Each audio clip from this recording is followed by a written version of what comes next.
clash of the undefeated, the road warrior Carolina Railhawks and the hometown hero Vancouver White. In a big divisional showdown, something has to give with just 3 points separating the two in the NASL conference. The captain played hero just 3 days ago. Who will step up tonight? Is the Railhawks and Whitecaps coming up next.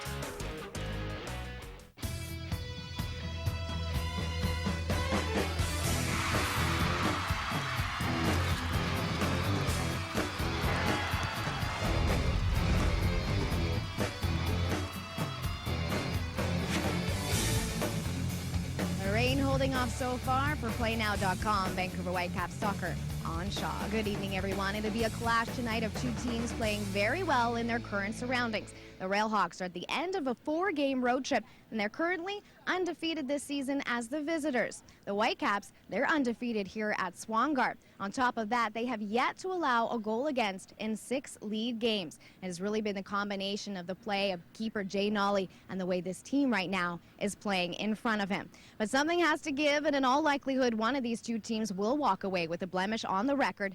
But it'll mean more than just that, as just 3 points separate the two teams in the NASL conference. The Whitecaps, for their part, they have been playing a lot of soccer of late, 5 games in the last 15 nights, and really no rest on the horizon, as tonight is the first of another 3 matches in 6 days. It all begins, though, with Carolina to help set it up. Let's go to the 2 men that will call this match, Peter Schad and Alan Arrington. Oh, Kristen, you alluded to the Whitecaps' great defensive record here at Swangard. What the fans and the team wants is a lot of goals, and one of the players that they'll have to rely on, Alan, is Marcus Haber, who's coming up to the end of his loan spell, although you found out that he's going to stick around a little bit longer. Yeah, I spoke to Taylor just before the warming up there, and he mentioned that they've extended his loan period, and he's going to be here on the road trip, and his last game will be actually in Puerto Rico, and he'll go back to Europe from there. But Marcus has done quite well, and he's a good player, and he's a bit shy on scoring the goals this year, but he's certainly not for the one to try, and he's done well there and created a penalty. But I think the service needs to be a little bit better towards Marcus to give him a better chance to score goals. Now at the other end, Jay Nolly has been, nothing short of brilliant if the Whitecaps have not allowed a goal here at Swangard. What's the key there? I think he's just a good, honest, professional goalkeeper. He's very, very aware of his surroundings. He's very focused, and some of the times when you're not involved a lot, and the back four have been very good as well, they've helped him, but he's not had a lot to do, and the concentration level has to be really high to keep him on top of his game, and I think he's got all those qualities. He's had a real good start of the season, and not many goals going in against him, certainly not here at Swangard. I think he'll also credit the work with Mike Salmon that he's had this year. Mike's a quality coach, and he's very lucky to have him in his corner. Jay Nolly standing by right now with Christian Reed. Jay, this team is playing so well here at Swangard. What's been the key to your success? Defensively, I think from the forwards all the way back, we've worked really hard. That's kind of been a big key for us. If we can keep people off the score sheet, then we're going to give ourselves a good chance to win the game. What about the amount of soccer you guys have been playing of late? Is that something you've had to be mindful of, especially in training? Yeah, definitely. I mean, when you're playing Wednesday, Saturday for weeks in a row, it catches up to you. So it's good that we're taking some lighter sessions, working on set pieces, working on possession, and hopefully so we can put it all on the field. Appreciate this. Good luck. Thank you. Peter? Carolina coach Martin Rennie has an excellent squad. Let's be honest, it's very deep, and he has something that every single coach wants, an experienced center half who's been around a bit. Well, Schultz has been around the league a good bit. He's played in the MLS. He's been around the league at a few clubs here. And what he does bring is a wealth of experience and knowledge, and that's critical at the back. So he's the general at the back to sort out his back four and the players in front of him as well. So he does bring that to the team, and you're right, every team needs one of those. He's the guy to look to. And they also have some attacking options, and down that left flank, Josh Gardner may give West Knight a bit of a nightmare tonight.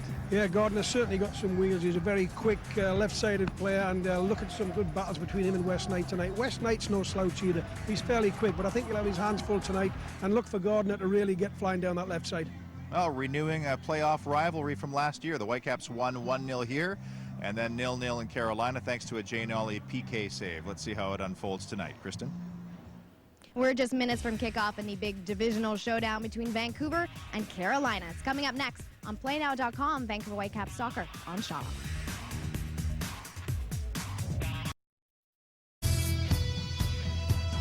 PlayNow.com, Whitecaps Soccer on Shaw. It's Shaw night here at Swangard Stadium. Cool and drizzly, but pleasant for the Whitecaps and Carolina Railhawks. who have a very deep lineup, and Martin Rennie has a lot of options to choose from, a big squad as well. The Mr. Luton starting lineups have Eric Reed in goal. We mentioned Schulte off the top, lined up against another USL veteran in Matthew Bobo, and Daniel Palladini may step forward, but you might see Brad Russin moving up as well. As for the Whitecaps, just a couple of changes. Luca Bellisomo's red card has forced Greg Janicki back into the lineup, maybe a bit early. We'll see. He's had a hobbled ankle, and it looks like Anzu Toure is in for Justin Moose, playing wide left. The officials for the game, the man in the middle, Mr. David Barry. Kevin DeLiba from Langley is on the near side, and on the far side it is Oscar Mitchell Carvalho.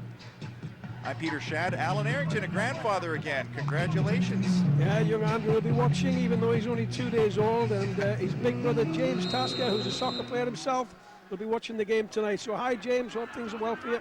It's the Whitecaps to kick off in their all-Umbro white, and Carolina in the all-Umbro orange is right away. Josh Gardner down this left flank, and he'll do this a lot as he whips it into the penalty area early, and a good chance as busting through the middle there was, I believe, Amir Lowry.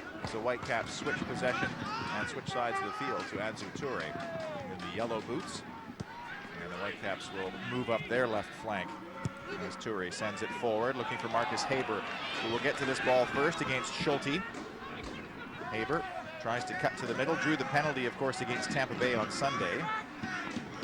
Lowry did well to play it back, and Shields sends it high in the midfield where Nelson Aquari will nod forward. Teammate with Matthew Bobo wearing 4, another center back, old friends. Russin, and then Shields and Schulte. And there's Matthew Bobo. He's moved around USSF D2 in his career. And Schulte wears the captain's armband along the deck, but straight to Zurab Siskaridze. He plays it in neatly for Johnny Steele, who switches it near side for Phil Davies, who gets his second straight start. Whitecaps yet to concede a goal here at Swangard Stadium in 2010. Nice flick by Haber. On goes Nash, and Cornelius Stewart got there as well. Steele with the follow-up off the chest, but it's Palladini who sends it high in the midfield. Nash couldn't quite get it flat, and now out come the Railhawks, who have had a couple of impressive results on this road trip of theirs as the ball is poked through and the flag goes up.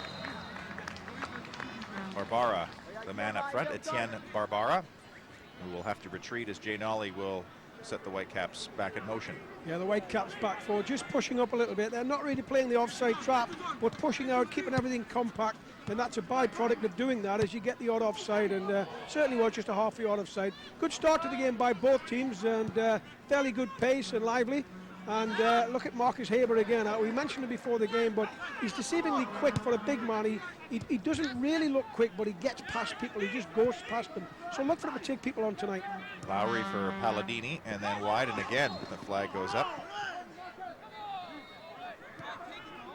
Barbara has just Etienne on the back of his number 7 jersey as Martin Nash gets the Whitecaps underway. I was mentioning the impressive run of results. A 2-0 win in Montreal, and then more recently a 1-1 draw, late Palladini goal in Portland, and those are 2 very difficult places to get results. So Martin Rennie has this team looking very good. Of course, they finished second last year and played the Whitecaps in round 1 of the playoffs, and the Whitecaps taking that series by the single Randy Edwini Bonsu goal as the Whitecaps win a free kick right in line with us here at minute number 3. Johnny Steele surveying the situation. The Irishman, heavily tattooed, will now leave it for Martin Nash. Left-footed ball swung near side to Davies. Well done off the chest. And he tried to take on Gilkerson, who knocked the ball off of Davies' legs. The Railhawks will have a throw. Just showing a little bit of composure there, Phil Davies. Did well to chest that down and take the ball under pressure.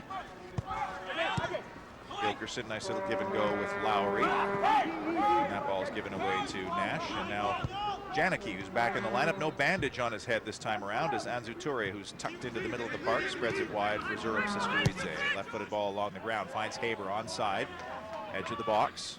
Then for Anzu Toure, left-footed ball into the penalty area. Stewart left it, Davies got a foot on it. Good reach there by Gilkerson. And then Nash with a neat little overlapping ball. Here's West Knight, right-footed ball into the penalty area, and that's knocked away by Schulte. And then nodded on from Amir Lowry. It'll be Nash to retrieve. And now for West Knight. As he drifts it into the penalty area. Reed left it. Steele has a hit. And it's cleared back into midfield. And Zurab Siskaridze unchallenged. Moves forward for the Whitecaps. Toure then back for Siskaridze and off and out. Yeah, steady build-up from the Whitecaps. It started off with Martin Nash on the right side, a lovely little laid ball, and played just the right pace on the ball to set Phil Davies up for a cross. Barbara off the legs of Siskaridze.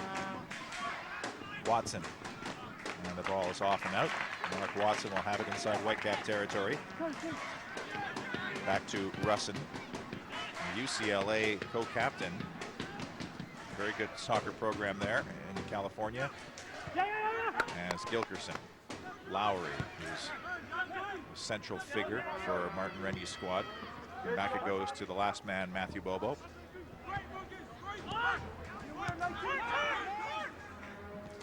And then a through ball looking for Watson, who had tucked in, but Anzu Toure steals, sends a long ball forward. Haber on the end of this. First touch takes him a little bit away from goal, but he's still in possession. Schulte right on him. Back it goes to Phil Davies. One player in the box to aim for. Rolls it back for West Knight. And Knight will keep possession. Haber with a nice ball. Knight goes down at the edge of the box. Free kick, no penalty. But a decent position for the Whitecaps here in minute number 6. Yeah, good little build-up there, little triangle, keeping possession. Phil Davies into Haber, and he plays to him. West Knight certainly fouled just outside the box. Again, I'd just like to see Phil Davies when he gets the ball the first time, just to knock it past the fullback and have a go. Early on in the game, test him out, see what he's got to offer, and set your stall out and say, I'm going at you. On that occasion, Gilkerson forced to take down West Knight. 3-man wall for the visitors.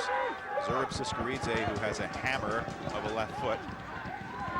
Not sure if he's going to try one as the wall loses one of its members as Etienne Barbara steps away. Eric Reed yet to touch the ball here. Minute number 7 and 77 on the ball. We'll see what Siskaridze can do. He has a go, and it's on target. Ooh, crumbs left behind there by Reed as he opted to punch. And away come the Railhawks with Gardner as he chips it ahead. Watson.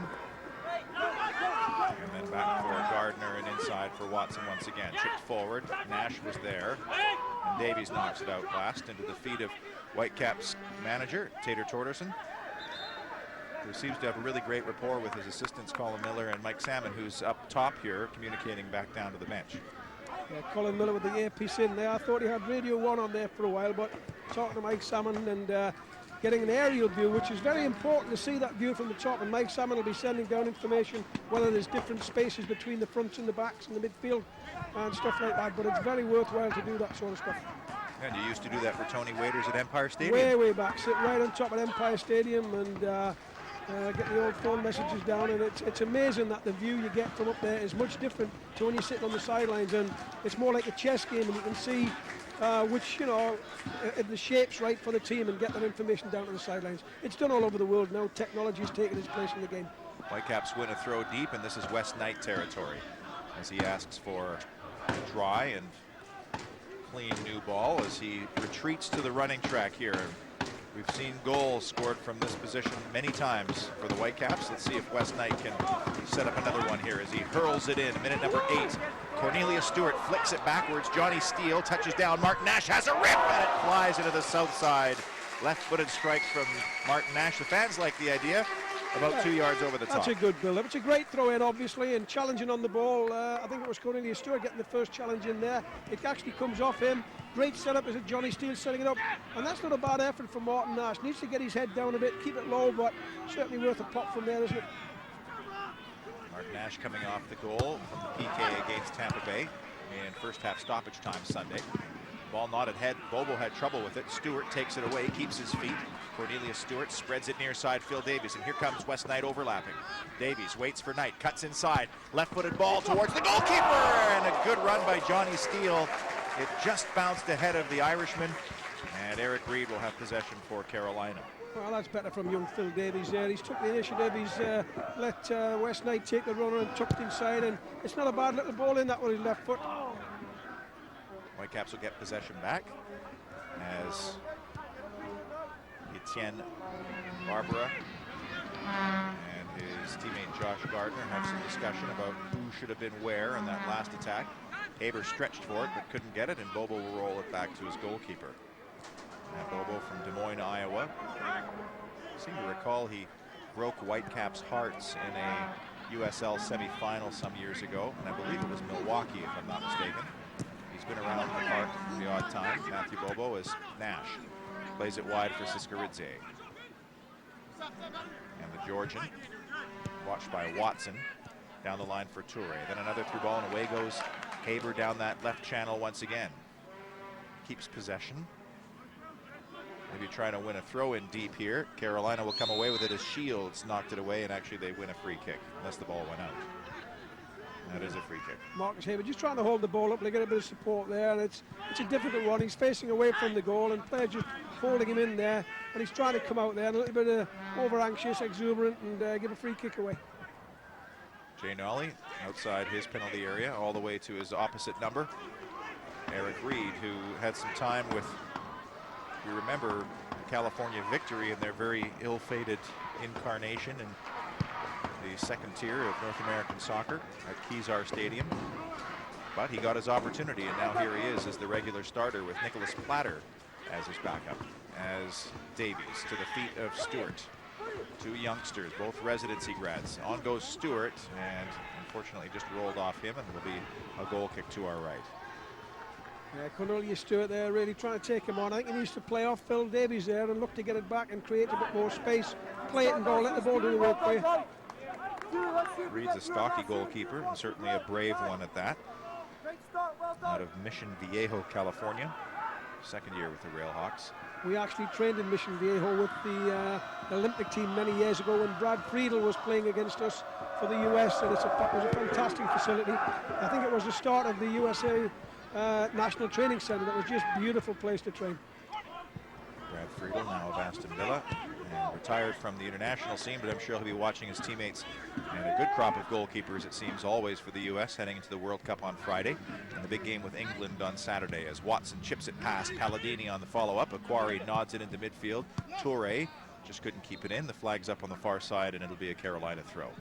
Yeah, we've certainly got some soccer coming up in the next month with the World Cup, and the Whitecaps playing as well, and it's certainly going to be a lot of TV watched by us men, and the wives might be helping us and getting in our way now and again, but we'll try and get along as much as we can. I know a lot of wives will be watching as well, though, as it's cleared from Schulte into midfield. And Gardner stepping around Davies. Gilkerson back to his goalkeeper. Davies doesn't give up the chase, and Reed forced into playing the ball into midfield. Nice little flick there by Lowry. But Barbara couldn't get there, and it's Jay Nolly at the edge of his own box. Right-footed ball, and looking for Davies. Gilkerson won it on that occasion. And then Gardner nicely down to Russin. Too far for Palladini, and Nash keeps possession with Steele. Thought about playing it first time for Haber, then floats it into Carolina territory, volleyed away by Bobo. Bavara. Watson cuts inside on Siskaridze, and nobody following up there. The Whitecaps get possession back through Toure. It's Anzu Toure, the Liberian, into Carolina territory. And couldn't get past his man, and away comes Amir Lowry, and then Palladini. Russin. Carolina boasting maybe one of the most beautiful stadiums in North America at Wake Mat Soccer Park. It's part of a giant complex, but the setting and the conditions and the preservation of the pitch, it might be the best pitch in the league. One of the things it does, though, is it makes other teams want to come and play as well because the conditions are so good. Well, it's like literally like a bowling green where the grass is so fine and so flat. It's just an absolute. It's a great thing to play on. Everyone wants to play on that surface. Palladini, square for Lowry, through ball, and just a little too far ahead of Daniel Palladini, who was the hero against Portland the other night in a late 1-1 draw. I was surprised actually how beautiful Raleigh-Durham was, and Kerry's not that far from there, but a very modern and green city, and certainly a lot of soccer being played there. As Watson takes over for the Railhawks, and there is a rail line that runs right past the park. Bobo. And then Gilkerson. Number 15 from Winchester, Virginia. Palladini inside for Lowry as Carolina picks a little bit of possession here. And just as I say that, of course, it goes straight in touch, and Colin Miller will get a bit of the action there, and the Whitecaps will have a throw. Just showing his pace there, Colin Miller getting to that ball. He's deceiving. He's slower than he looks, you know. West Knight. Little flick for Cornelius Stewart, but Matthew Bobo was right behind him, and big Brad Russin, who will look forward to a set piece. Plays it backwards, and away goes Shields. As Greg Shields, the Scotsman, finds Watson. Couldn't get around Siskaridze, and there's Anzu Toure to support. Nash closed down right away, and there's a free kick given against the Railhawks. Palladini went in a little bit too hard there, and the Whitecaps skipper standing off the ball now. Again, looking for Haber. Nobody with him, though. Haber did win the header, and no problem for Eric Reed, the goalkeeper. We played just over 15 minutes. Whitecaps 0, Railhawks 0. Here on PlayNow.com soccer, Whitecaps soccer on Shaw. One shot on target so far, and it was punched away by Reed, and a good swerving ball played in by Phil Davies was also handled by the Carolina goalkeeper. Jay Nolly's been relatively quiet so far. And Gilkerson nudged off it by the youngster Davies. Good spin by Steele, but it's Palladini who comes up with it. Martin Nash tracking, and Greg Shields on the ball. Lowry along the deck. Aquari steps up to win it for Anzu Toure, who many Whitecaps fans hope will replicate the game he had against Toronto FC in the Neutralite Championships here, where he scored 2 great goals. The second in particular, a howitzer with his left. As away goes Marcus Haber. The ball just ran away from him and over the byline. It was that kind of a position that Marcus Haber drew the penalty a couple of days ago. Yeah, he did well to get turned, spun the defender actually. The central defender was a little bit tight on him there. Marcus just spun him around and got away. He's got a quick change of pace to get away. Just knocked the ball a little bit too far ahead of him there, and it's just gone off the field for the goal kick. But he's looking dangerous tonight. He's certainly got a bit of a sprint to his step. 17th minute, still scoreless at Swangard Stadium, and still scoreless in the Whitecap goal. No team has breached the Whitecap netting in 2010. Just the one Neutralite goal by Montreal, and that's it. And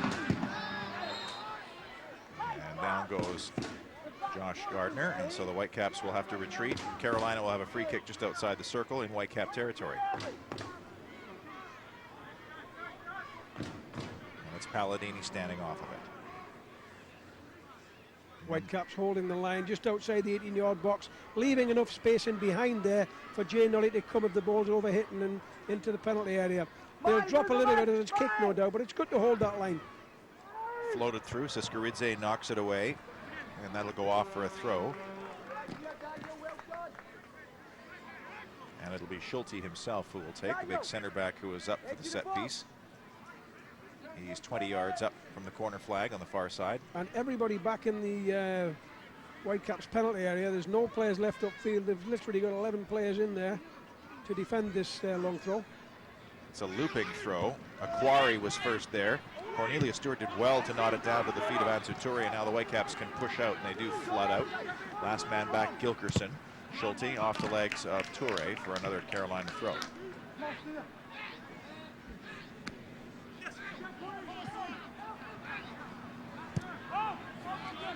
Matthew Bobo. Gilkerson up the line. Gardner appealing for handball and getting the call as West Knight didn't have much choice there. Gardner dragging him in, playing it quick, trying to get past him, and West Knight just caught with his hand out and it's hit him. Long through ball, flick towards goal, just wide of the far post as Watson had snuck in, and there's some discussion between Siskaridze and Aquari as the long floated ball caught the Whitecaps a little bit flat, Alan. Well, they were a little bit fortunate there because I thought Jay Nolly came and he was in a bit of no man's land there, and it was over his head actually. It could have been a bit worse than what it was, but the two centre backs really have to deal with that, and that needs to be some communication. That's going to be dealt with and pumped away. Haber again winning the flick. Stewart was ushered aside, and Janicki nods it into midfield only as far as Gardner. Away he goes down this left flank. He has a MLS Cup to his name. Josh Gardner, and then in comes Phil Davies to knock it out. Encouragement from West Knight. Remember, he scored a great goal for Seattle here at Swangard Stadium in the first half where the Sounders came in and just blitzed the Whitecaps. And he has speed to burn as he leaves for Gilkerson. To the feet of Lowry. Lowry's done well there to play for the corner. Just held it up. Nowhere to go, really. Plays it in offside West Knight and gets a corner, so now they can get across in. Smart, good play. A lot of 6 foot and plus players on this Railhawk squad as Gardner to take the corner from the near side, left-footed. Pings it in all the way across to Schultz, and that's hammered away. Shields, I should say. And that's hammered into midfield. Terrific block, and Carolina back in possession. Palladini, right-footed ball forward for Gardner. Gardner getting around Davies. Knight comes across, and that's straight off and out. Not the best cross from Gardner there. You've got to get his hips around a bit more to get that and keep it on the field. But what a great block by Martin Nash come out. The ball was popped way back. I've never seen a corner kick come that far out. And obviously it's something you've worked on to get a strike from farther out. But Martin Nash came flying in and made a great slide tackle to block that. Get to Martin Nash's performance in the Sunday game against Tampa Bay here, as Nash did eventually win the game with the late penalty. But whipping balls in is his specialty, and Cornelius Stewart a little bit, Cornelius Stewart there a little bit unlucky.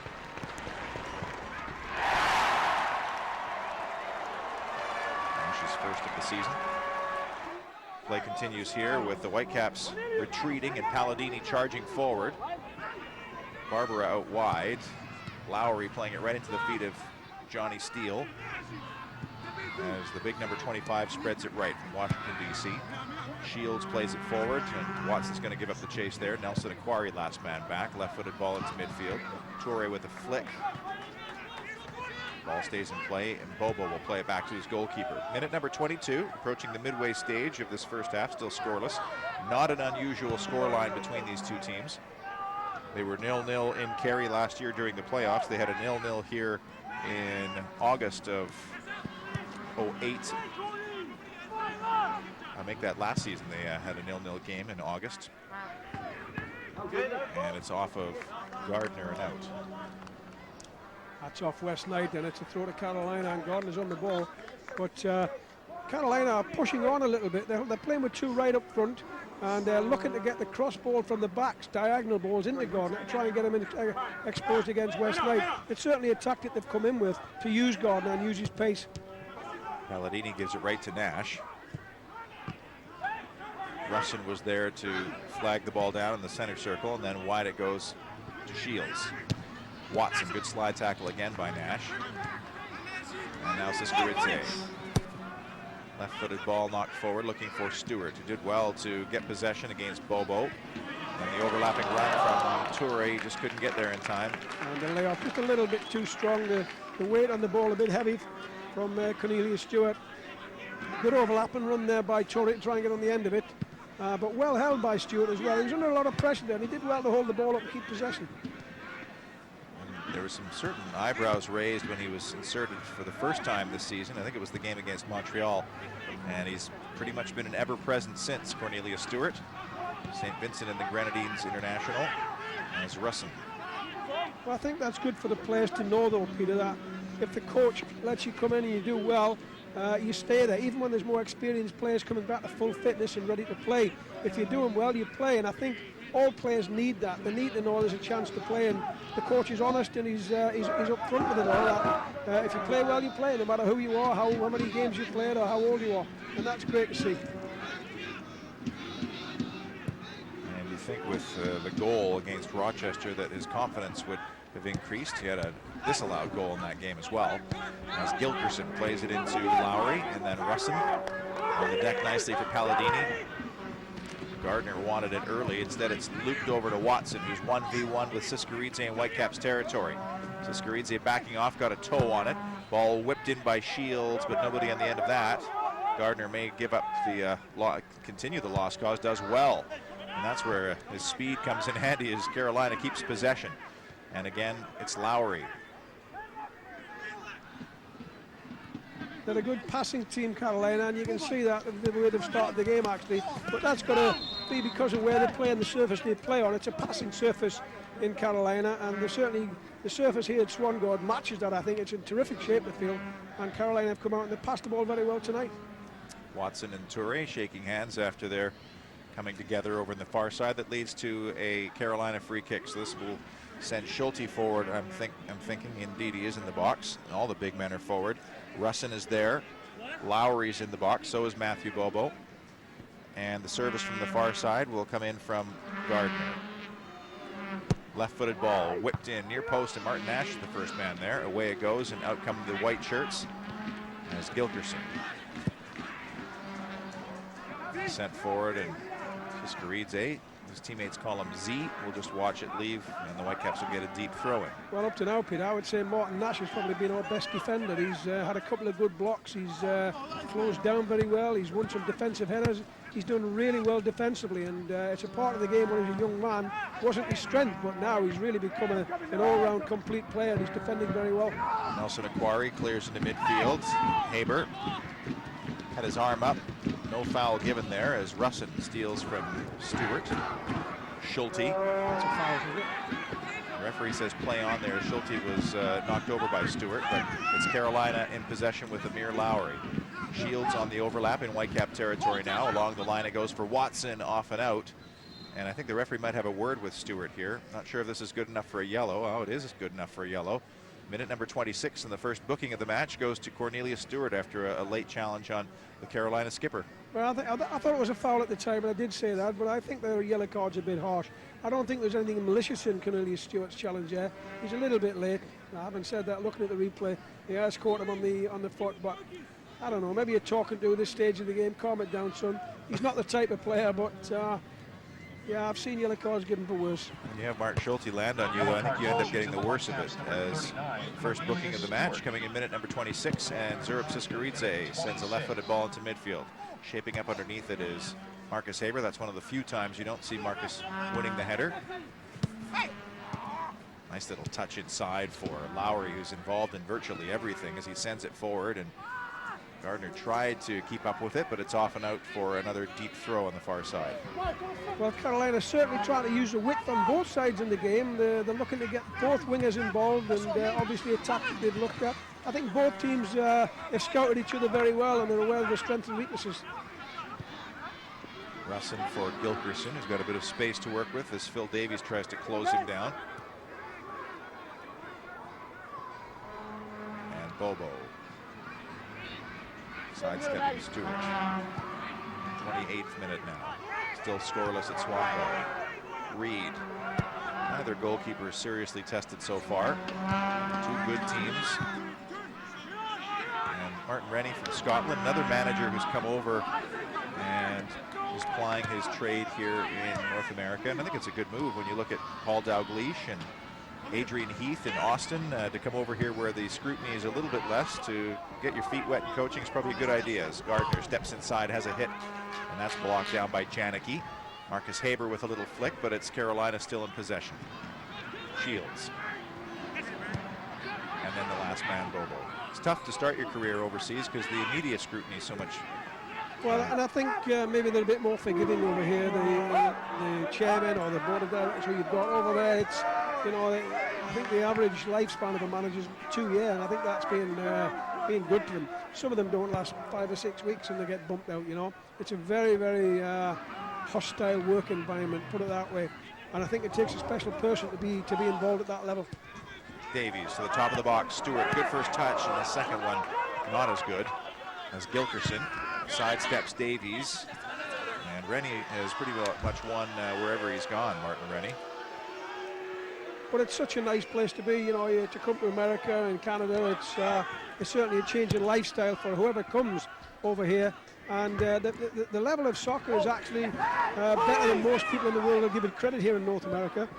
And I think a lot of people are shocked when they come and see how high the standard is.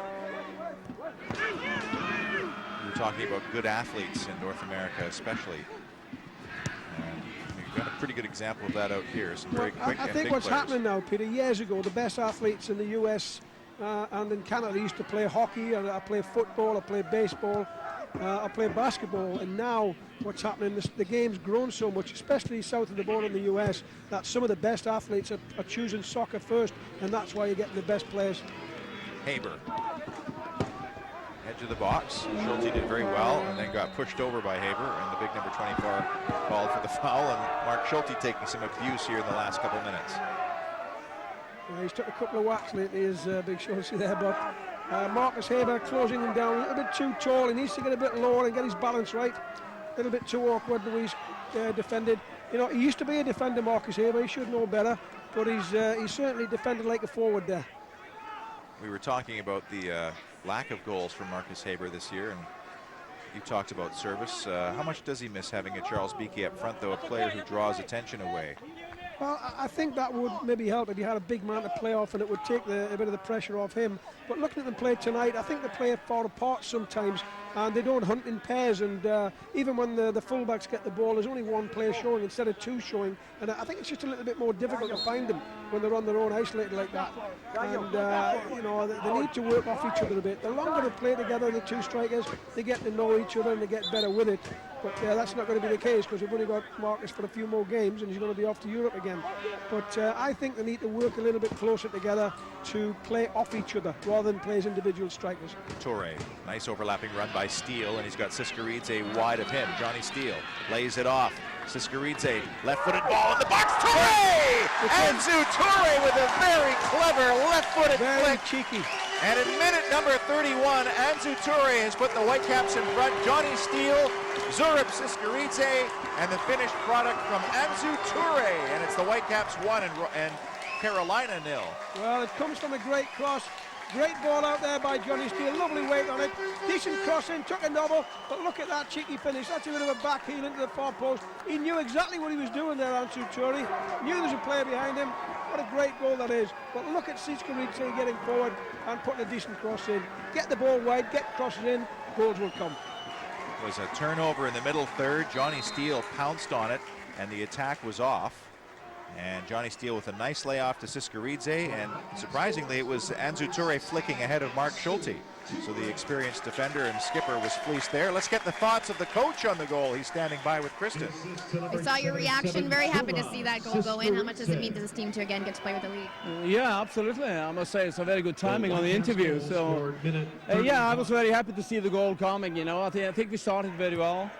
Felt that we were, in a way, dropping into a period where we didn't have the energy to continue pressing. So the goal came very at the right moment. So hopefully we can race it again and keep on going. Thank you for the insight. Good luck to your team. Thanks. Peter? Oh, appeals. Well, a couple of incidents there. I thought number one, I think Phil Davies was fouled, but he nutmegged the guy, and he obviously wouldn't let him get past. And the second one, Anzu Toure's gone in for a header, and maybe took a bit of an easy way down there, but certainly worth a look and see, could it have been a penalty? And look at the Whitecaps surging forward once again, but Gilchristen steady as he knocks it up the line. Gardner with a flick, but the only man there is Greg Janicki, who's been not as busy as we've seen in past games, and that's good news for a player who's coming off an injury. Nelson Aquari floats it forward again for Davies. Through ball for Stewart, 1v1 with Schulte in this corner, and Schulte just guides off the youngster and sees it out for a goal kick. Yeah, just the experience showing through there with Schulte. He knows he's got pace to get behind him, just blocking him off, shielding the ball, and seeing it off fairly well done.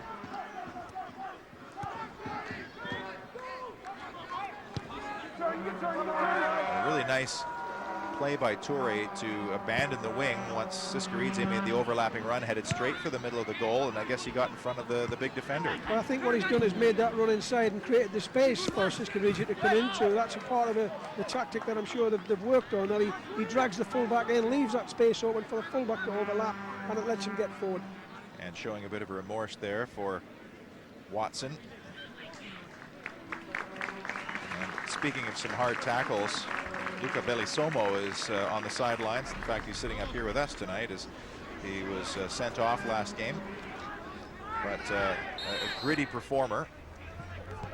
He just got a little too aggressive on a couple of tackles. He's done very well. He's a good player, and it's part of his game as a defender. You've got to win tackles. I mean, that's what you're there to do. I think the one he got sent off for, the second one, I think they had every right to go for it. The guy's going for goal, and I mentioned to him earlier tonight, I thought the first one was a bit, not necessary, because he's going the wrong way in the halfway line. Let him have the ball and just see him going that way. But he tackled him and got the first yellow card, which really was the one that cost him. Gilkerson in minute 35 with the Whitecaps leading. And now the chase is on to save a corner. And good job by Schulte to do so, but the Whitecaps do have a deep throw threat with Wes Knight, who's going to head forward here. And who's winning the challenges again in midfield is Martin Nash. He's gone to ground a few times tonight to win tackles and been successful every time he's done it. Janicki is drifting forward. Anzu Toure, the goal scorer, drops back. Steele and Nash set up at the edge of the penalty area. Nelson Aquari jostling with Haber towards the penalty spot. It's a good throw again, and good hands from Eric Reed. And the Carolina goalkeeper will roll it ahead for Palladini, who sidesteps Nash, looking for Barbara. Again, third time this half that he's got I think off. Again though, you've got I think it's Toure at the back there and Siskaridze, both of them, the last two back, just held the line high to create that gap at the back, and 9 times out of 10 the strikers are going to try and run in there and beat that, but they're going to be offside. If they drop off, it gives them more room to play in, so it's good play to push up. I'm certainly not condoning the offside trap, and that's not what they're doing, but they are pushing up and making the field tighter. Barbara with the team leading 4 goals. We haven't seen a lot of evidence of that here tonight. He's been caught off 3 times as the referee initially gave the advantage, and now he's going to give the free kick, as down in a heap was Palladini. Well, if Cornelius Stewart got a yellow card for his challenge, I would think that at least needs a talking to, because that was certainly a foul, and he's not mentioned a word to Johnny Steele for that, but it's a foul nonetheless, and the referee's quite right in stopping the game. Another set piece opportunity for Carolina as Palladini stands off the ball. And 5 orange shirts lined up at the edge of the Whitecap penalty area. Palladini whips it in, that's headed away by Knight. And Cornelius Stewart got the good first touch, but now he's in a foot race with Watson. Watson did well to come away with it as he sends a right-footed ball into the box, but Jay Nolly, unchallenged, drifts back and pulls that one down in minute 37. And he'll send his teammates forward. Routine for Jay Nolly that. Not the best cross in the world to come in far too deep away from any of the Carolina players, but Jay Nolly alert as usual and come out for the routine cross. Aquari, left-footed ball into Carolina territory. Schulte in a battle with Haber. Arms up there. Haber nods it down. Here's Stewart, got a first touch. Oh, and he got hammered by Bobo. No foul. That's a foul. And Anzu Toure gets the follow-up. Toure sends a long shot straight on target. As Anzu Toure tested Eric Reed from range, Cornelius Stewart is down in a heap. He was hammered at the edge of the box. Foul. I'm sorry, referee. I can see that from here. That's a foul. He's gone up and he's looking at the ball, and the other guys came through with no intent and whacked him there. That's a foul in my eyes. You see him going up, and it's a bit clumsy, but I still think it's a foul. I think that's a foul. It should be a free kick. And there's no way Cornelius Stewart can defend himself. He won the ball, and down he went. So some activity now on the Whitecap touchline with that injury. Minute 38. Peter Shadd and Alan Arrington, happy to have you on PlayNow.com. Whitecaps soccer on Shaw, with the Whitecaps leading by 1-0. Anzu Toure with the marker, and a very clever one at that. I think the more the Whitecaps play, and as long as they're not giving goals away at the back, and everybody's got enough opinion to make about it. They've not scored a lot of goals this season. The goals have been few and far between. But I think the longer that they stay together and build up the team, the team bonding, and they get the shape right and they get to know each other more, I think it'll start to come. And I said this many, many times over the seasons, Peter, if they have a lean spell, you're best having it at the start of the season and finish off with a good spell. And if you finish off in the playoffs and you get a good run in the playoffs and into the final and maybe win something, nobody will remember these games. They'll only remember how well you are at the end. So it's how you do at the end and how you peak, and peak at the right times. It'd be nice to score every week and do well and win every game, but It's a matter of building and building to win a championship. Well, no better example than last season, where the Whitecaps really finished in 7th. That they were just in the playoff mix, and then came off with a tremendous playoff run and fell short in 2 games against Montreal. And we saw that a little bit in 06 too, when they won the championship. They didn't have the greatest June and July, but in August they started to round into form as Gardner switches play. Good challenge there by Siskaridze. Shields will take the throw on the far side. 40th minute. Anzu Touré's second goal in all competitions. He had the go-ahead goal in Montreal that looked to have the Whitecaps staying in neutral-like contention, and then they conceded that goal on the counterattack and finished 1-1.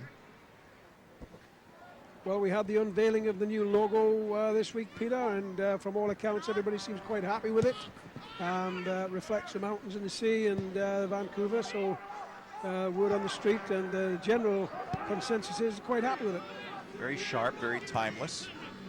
And I think that's what the Whitecaps wanted. But boy, the interesting thing is how much time the ownership group and the organization put into getting people's input about what they needed. And the overwhelming response was they didn't need a ball and they didn't need a wave on it.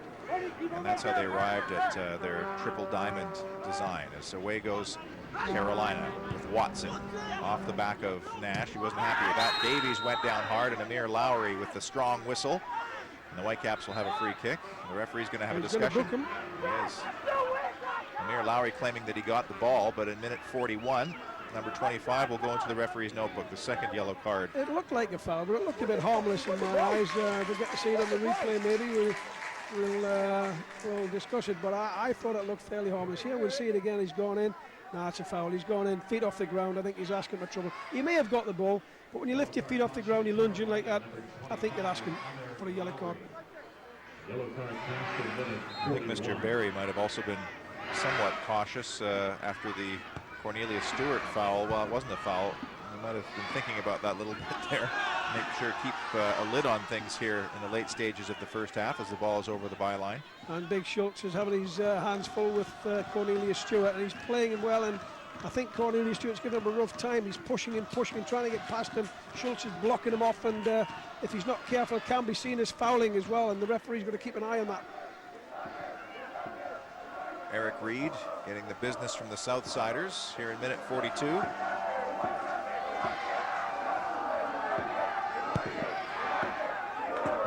Right-footed ball into Whitecap territory. Janicki beaten to it by Lowry, the man who was just booked. Siskaridze gave it away to Palladini. Remember, Carolina in this position in Portland this past week and came back with a late equalizer. Anzu Touré trying to get wide, does so. Bit of spring in his step after the cheeky goal here in the first half, and he steals that one. Now it's 3 men forward for the Whitecaps. And Touré kept his feet and kept the possession as well. Wide it goes to Haber. He's got Siskaridze overlapping. Haber carries on and goes to ground, but gave the ball away. And Lowry plays it through. Ooh, and down goes Gardner hard. That wasn't Gardner, sorry, that might have been Barbara. He's going to book Janicki.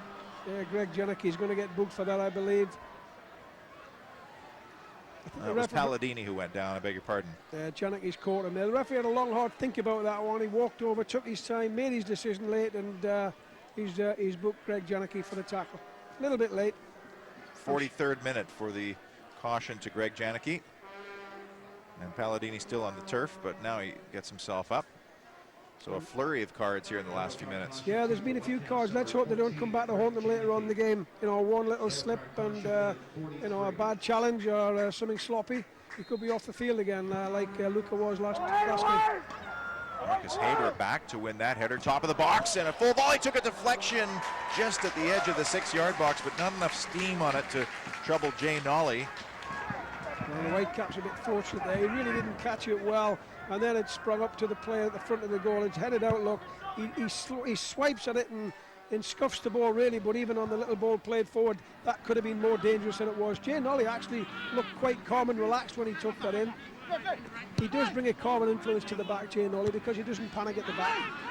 Barbara with that chance as Lowry plays it wide for Shields. And back to Amir Lowry, who is running up the touches here. I think he'd probably be the player with the most at this stage.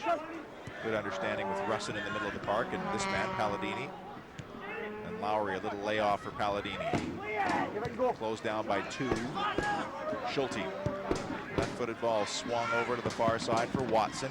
Here comes the overlapping run from Shields.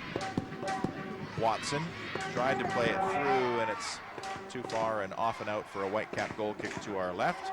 Just a minute plus stoppage time left here in the first half. The Whitecaps leading by a 1-0 on a lovely effort from Anzu Toure. And Carolina have actually performed quite well tonight. They're a good passing team. They're quite entertaining to watch. They're not a kick and run team. They're trying to play the ball around, and they're very good technically. Nolly's right-footed ball into Carolina territory. Up goes Lowry once again. Lead out Haber. Aquari. Nash. Sends Cornelius Stewart off to the races. 2 orange jerseys around him. There's nowhere for him to go, and Eric Reed will scoop it up and roll it square for Gilkerson. Gardner didn't get the greatest first touch. Davies kept it in play. Stewart played it through. It took a deflection, and Reed again off his line. A little bit heavy on the ball from Johnny Steele to play it forward. It's got to be a little bit less pace on and give him a chance to get on the end of it. Haven't seen the indication from the 4th official as how much time is going to be added. We have had a couple of injury stoppages. 2 minutes, and we're into that now. First half stoppage time. As the 4th official, Mauricio Navarro, holds up the board.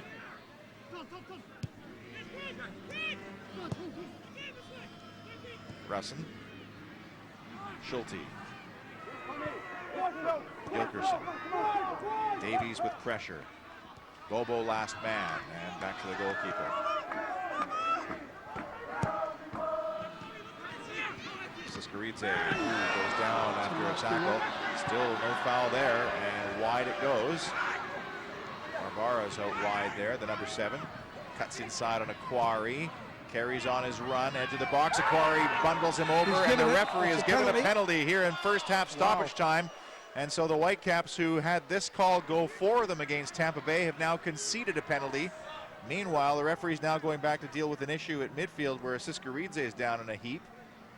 And boy, Nelson Aquari didn't help his cause by extending his arms, as we'll see the foul one more time. I think the Whitecaps will be a bit disappointed. They didn't get a foul on the halfway line, but he's certainly close up to him. I don't know if the referee's got a better view than us, but there was contact made. He's in the box and down he's gone, so the penalty kick given. But the issue is, was Siskeridze fouled on the build-up towards it? If they get the free kick, there's obviously no penalty kick. So Siskeridze is up. The PK was given, and this could be the perfect defensive home record nullified here as Etienne I wouldn't count Jay Barbara out. Well, remember the playoffs. Remember the playoffs in Carolina. He made the save on a PK after some excellent video work by the Whitecaps coaching staff. Jay Nolly against Etienne Barbara. First half stoppage time. Barbara hesitates and tucks it away in the near side, and the game is all tied. That's Barbara's 5th goal of the season, and it comes at the very death of the first half. So the Whitecaps have it done to them as they did to Tampa Bay on Sunday. Well, it was a very well taken penalty. Struck it with power, put it to the right side of Jay Nolly. A lot of pace on it, so no chance for Jay Nolly. He's gone the wrong way anyway, but well taken penalty. Certainly he's gone up there. He's a bit of a stutter step. There's a lot of talk about that in the World Cup this year. That's going to be what they're going to stop. It has to be a smooth run up to the penalty spot, no stopping, no stutter steps. Let's see if they bring that in. They always seem to use the World Cup as the training ground for new ideas, which I think is crazy. They should do it before the World Cup, and the fans not happy with the decision. Well, I think the reason to do that, Peter, is to try and get it to the general masses. That's what they're doing, and it's certainly the platform for that. Fans unhappy because of a late first half penalty decision against Nelson Aquari. It was a pretty soft tackle.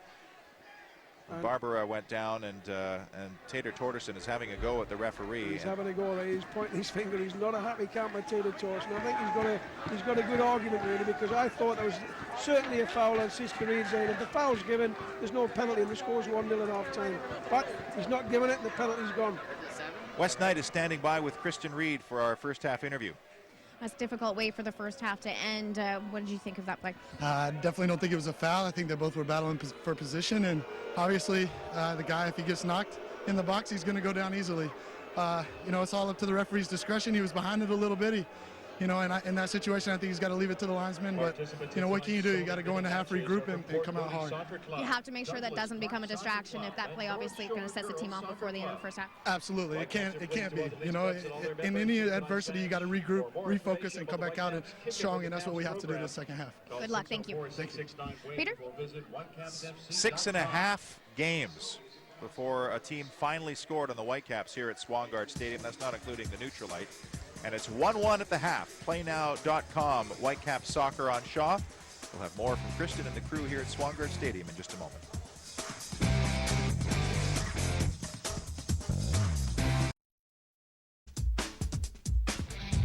Welcome back to Swangard Stadium, where we have a 1-1 game between Vancouver and Carolina at the half. Vancouver Whitecaps in their franchise history been known by another name, the 86ers, and by 6 different logos in their 36 years. This time the pressure was really on in rebranding the team before their jump to MLS. Not only did they want to represent that rich history, but also the city of Vancouver on the big stage. Here's Sonny Lenarduzzi, the Whitecaps' newest transformation.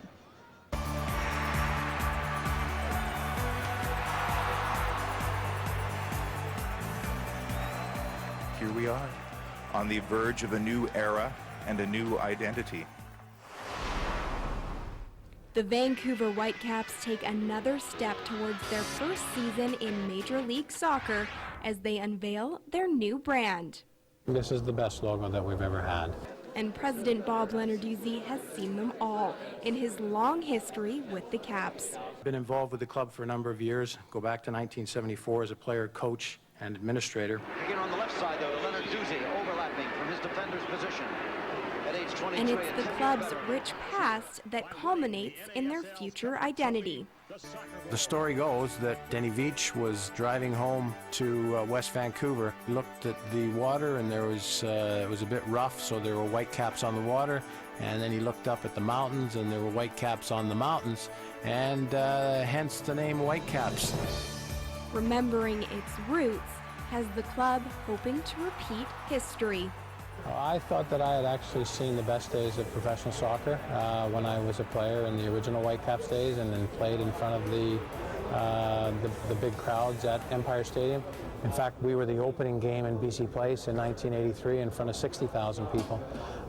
So I thought that those days that would provide good memories, but I actually think the best is still yet to come. Proven by the overwhelming response the club has seen since becoming the 17th MLS franchise.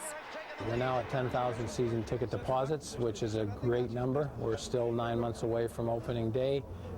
We still have a lot of announcements to make in between now and March of 2011. We're getting our roster together, we're getting our front office together, the identity's done, the uniforms are almost ready, the sponsors are lining up. I think as we get closer and closer towards Major League Soccer, you're going to see some real excitement in this city. With a new look, the Whitecaps and their fans are counting down until their MLS debut in March 2011.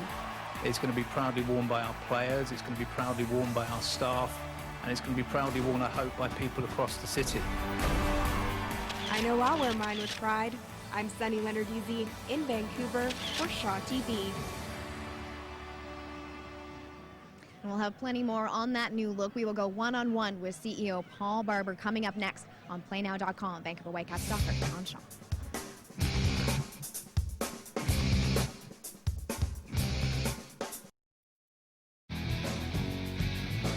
Welcome back to Vancouver Whitecaps Soccer on Shaw. Very happy to have with us Whitecaps CEO Paul Barber. Thank you for being here. Pleasure. It's been a big week. Tell us just a little about the announcement and the rebranding of the Whitecaps. Sure. Well, we've taken a big step. We've launched our new identity, and we're very pleased with the way it looks. We've taken the inspiration from the mountains and from the ocean, and taken into account a little bit of the history of the club as well. Taken a lot of views, and we're delighted with the result.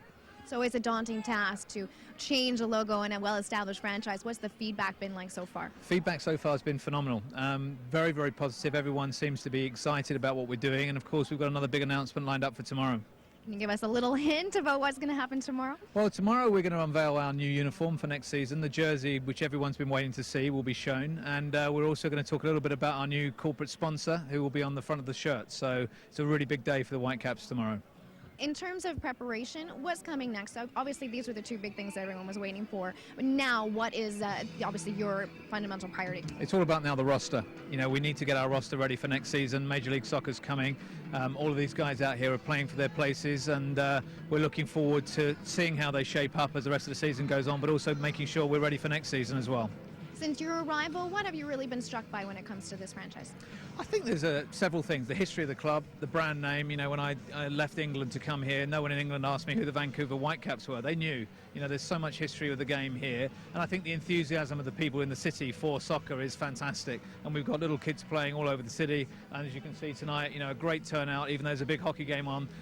You know, this is fantastic. This is what it's all about. And next season, it will be even bigger. Are you seeing that enthusiasm now in terms of ticket sales and what this city maybe will do in terms of when this team actually starts playing? Sure. Well, we're now up to 10,000 season ticket deposits, and that number's growing literally by the day. And I think when we go on sale at 10 o'clock on Saturday, we're going to see that number go right the way through the roof. We're up to 16,500 is our cap, and we could be there very, very soon. So if people are interested in coming to see us next season, now's the time to act. You haven't been on the job very long. Have you been able to put your mark on the franchise? What for you is going to be the most important part? Well, I think the most important thing here is there's a great team. You know, we've got a fantastic group of people who are young, professional, very committed, very energetic. We've got a very good group of players. We've got great fans and a great brand. And I think people in this city love their soccer. And that gives you all the ingredients you need to be successful in Major League. What can the fans expect from the product on the field? What kind of team do you want to build? Well, we want to play attractive football. We want people to like us as a football team. You know, we want people to come here, enjoy watching their soccer, get their favourite players, see those favourite players close up. We want to be accessible to the community. We want to make sure that we become a real community asset that becomes a very important part of Vancouver, just as we have been for 40 years. Well, we appreciate this. Good luck tomorrow with the big announcement. Thank you. Thank you very much. CEO Paul Barber, and we're now going to take a look at the highlights and analysis of that first half, a 1-1 game so far, Peter. Whitecaps huddled here at Swangard Stadium trying to build off a 1-1 halftime scoreline, and quite an interesting half for number 77 there. Zurab Siskaridze involved in a goal and indirectly involved in a goal against here, but he's been strong at both ends of the park as he came in there and nullified that one opportunity. And a little shove on there, that was a foul. But Zurab Siskaridze proved it at the other end too, with not only the shot on target here against Eric Reed, but then setting up the goal. Johnny Steele started it, and here comes Siskaridze. It's a great ball in, Peter. It takes a bit of a deflection, but Torrey ever so aware, backheels it into the far corner, 1-0 Whitecaps, and a great goal. Then, of course, he was fouled, call not given. He was down in a heap when the penalty was given. He got back up, and the penalty was converted as we get set for the second half here. PlayNow.com, Whitecaps Soccer on Shaw. Just having a quick glance, the Whitecaps are unchanged. Let's have a quick look over at the Carolina Railhawks, and it looks like no substitutions for Martin Rennie's squad as well, as they, at the end of this long road trip that's been rather successful. Don't forget, they have not yet lost away from WakeMed Soccer Park in Kerry. Railhawks all in orange will attack the south side goal to our right, and the Whitecaps all in Umbro white will attack the north goal to our left, taken up by Eric Reed as we get set for the second half kickoff.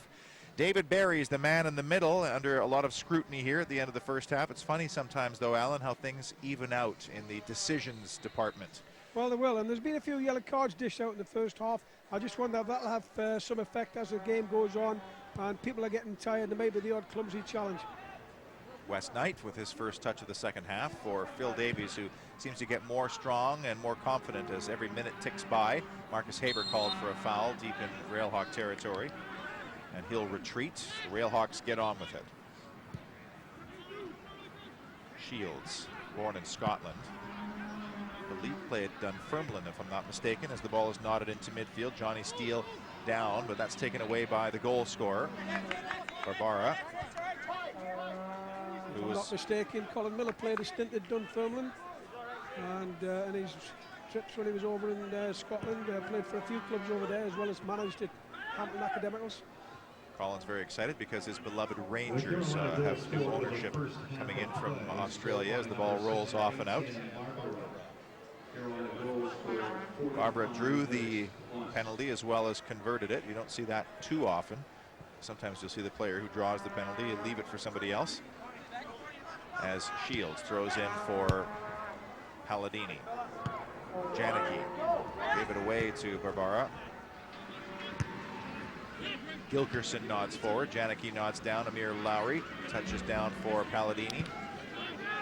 And back it goes to Schulte.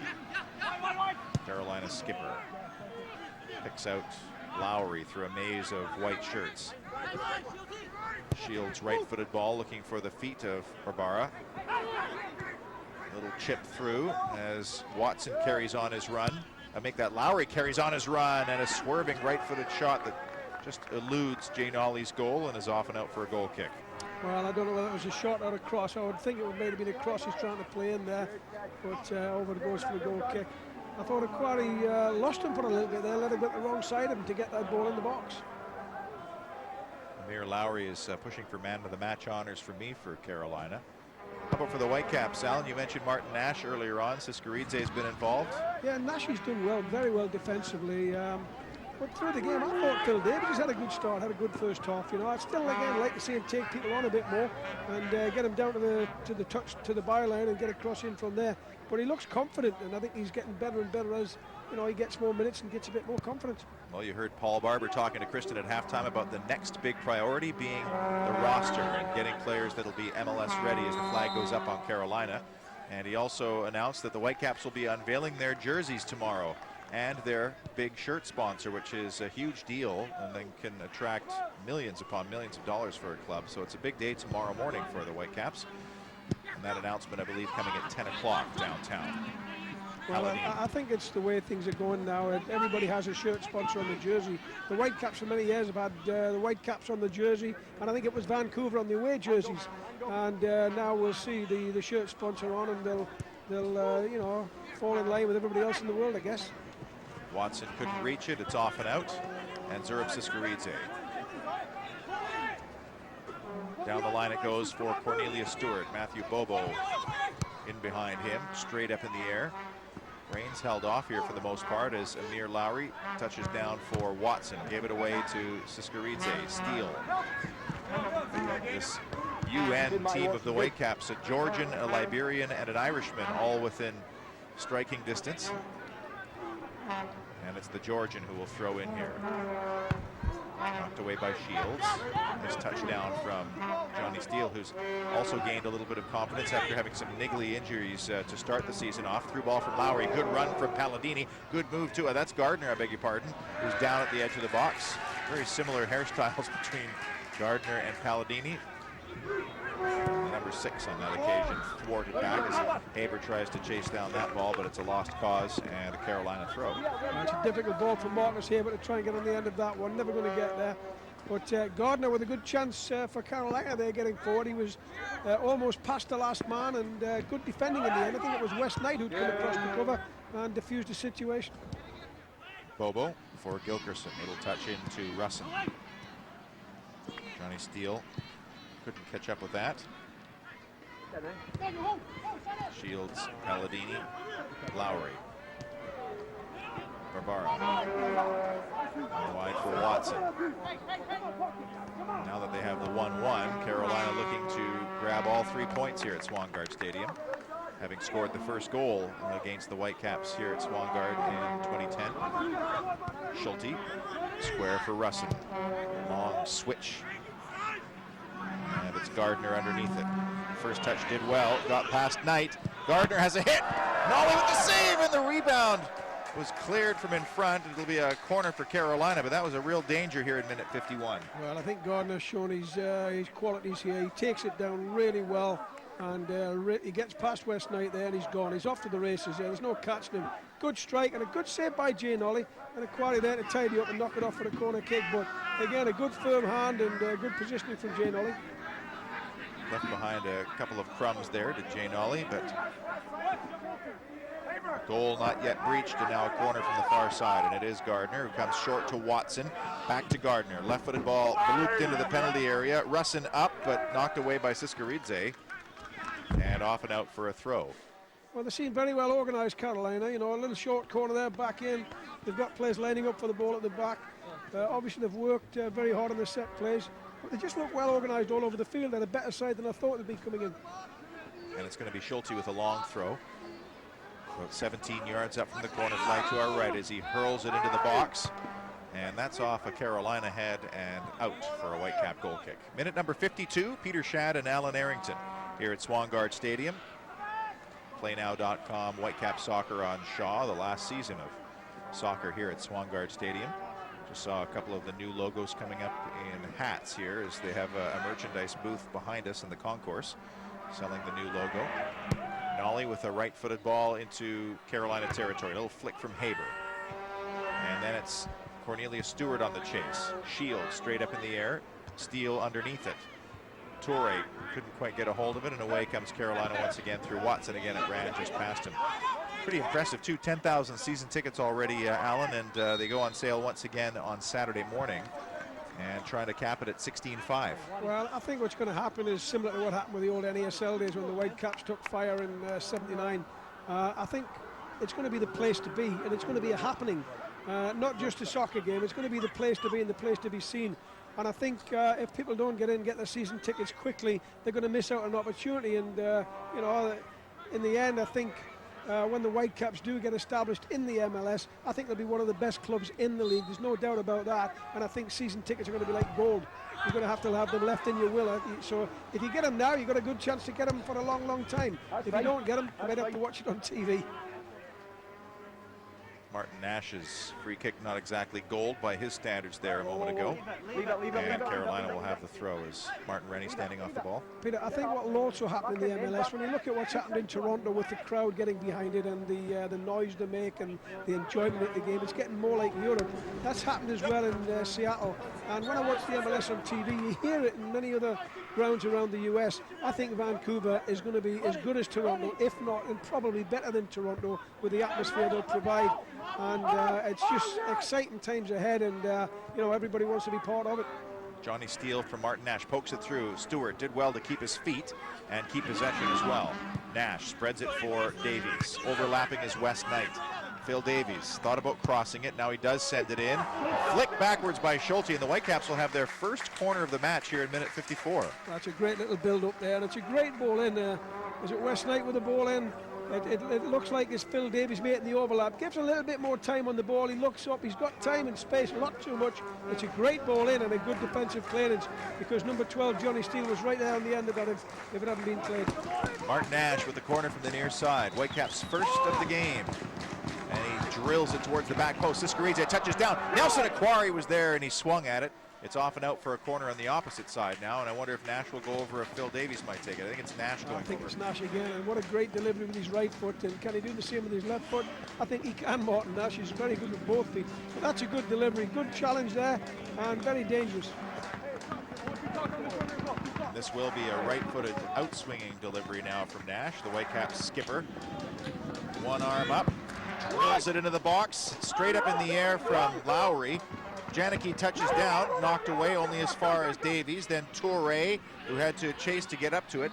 And Toure did well, pokes it wide now. Can West Knight keep this in? It's Johnny Steele, beg your pardon, on his left foot. Drills it into the back of the penalty area. Janicki over the top. Challenge. Oh, Greg Janicki was in the end of that, at the edge of the box, or was that Haber? No, it was Marcus Haber, who was up at the edge of the 6.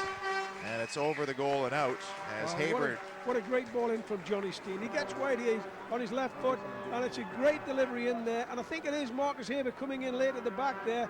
Gets up really well, and he just can't keep it down. He's got to get a little bit more on top of the ball, get the ball a bit higher, but just over the crossbar. And a great chance for the Whitecaps. Marcus Haber had a crossbar in a game we showed you earlier, and then he had that opportunity there. It might have even brushed the top of the bar. And in the end, still looking for a regular season goal before his loan spell ends. Zurab Siscaridze plays it wide for Toure, but the Whitecaps looking bright on those last couple of forays. And now Haber flicks it forward, but Russin into midfield. Gardner for Lowry, and then Palladini. And back for Gardner. Nicely through for Palladini. He rolls it ahead, but that was behind Barbar. And now Schulte for Shields. And a late tackle by Anzo Toure, and Martin Rennie just gets up off the bench and really gives it to the referee. Long switched ball to Whitecap territory. Knight up with the header, and that'll go off and out. And the referee's taking it from both sides here tonight. Well, there's been a few issues with the referee tonight, and I'm sure the Carolina people are very upset about that. That's a foul. It's an absolute foul. There's no doubt about it. And a yellow card probably to boot, and the referees let it go. And the coaching staff are not happy, and quite rightly. Schulte along the ground and along the midfield stripe for Shields, who's forced back by Haber, and all the way back to Eric Reed. Carolina goalkeeper. Falkirk, Scotland is Shields' hometown. As Quarry sends it into Carolina territory. Quarry called for the penalty in the end of the first half as Steele then sends a left-footed ball forward. Again, Haber up for it. Manages to keep possession for a moment, but then Schulte just knocks his man over, Cornelius Stewart, and Carolina carries on. That just winds the crowd up further, and then it's off of Palladini and out. Siskaridze for Nash. Janicki, had a bit of trouble with it, went for a tumble and wins the free kick, but that was very close as Janicki was last man back, and he looks like he's hobbling. And he's had those ankle problems. Janicki does not look comfortable. The Whitecaps are thin at center back right now. Might have to bring Takahirano in as Davies sends the ball into the penalty area. Up goes Bobo ahead of Haber. And then a little shove in the back from Toure, and that'll be foul against the Whitecap winger.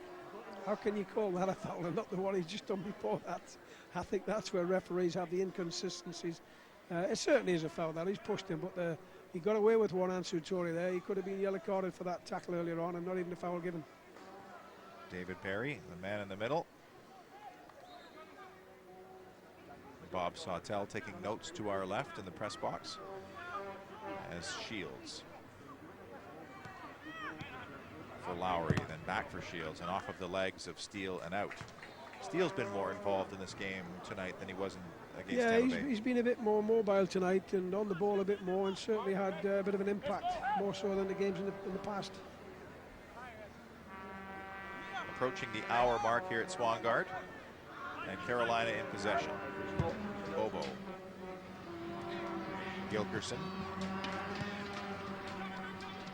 Schulte splits the two attackers and then manages to split the Whitecap midfield, looking for Palladini.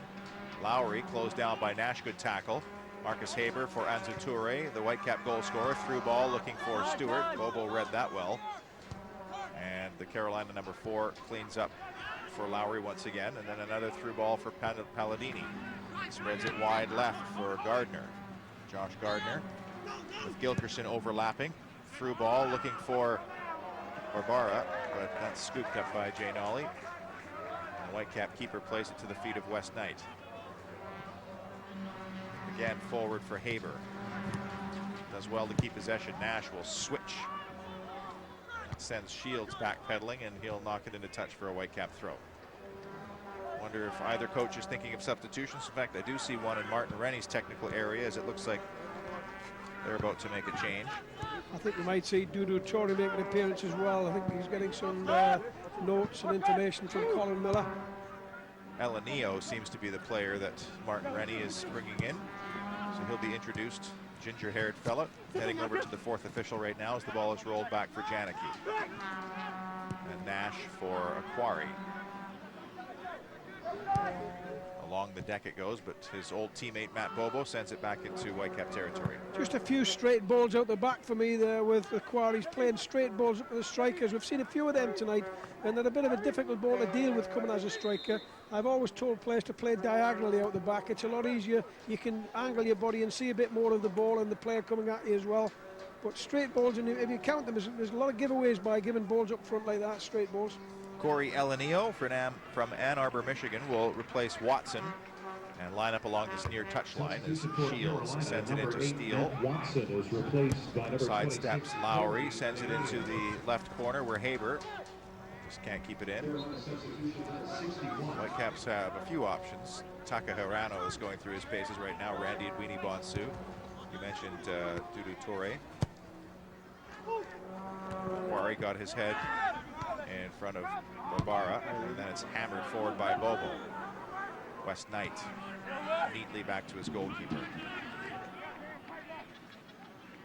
Ricardo Sanchez is also limbering up as Siskaridze steal. Toure will win the throw.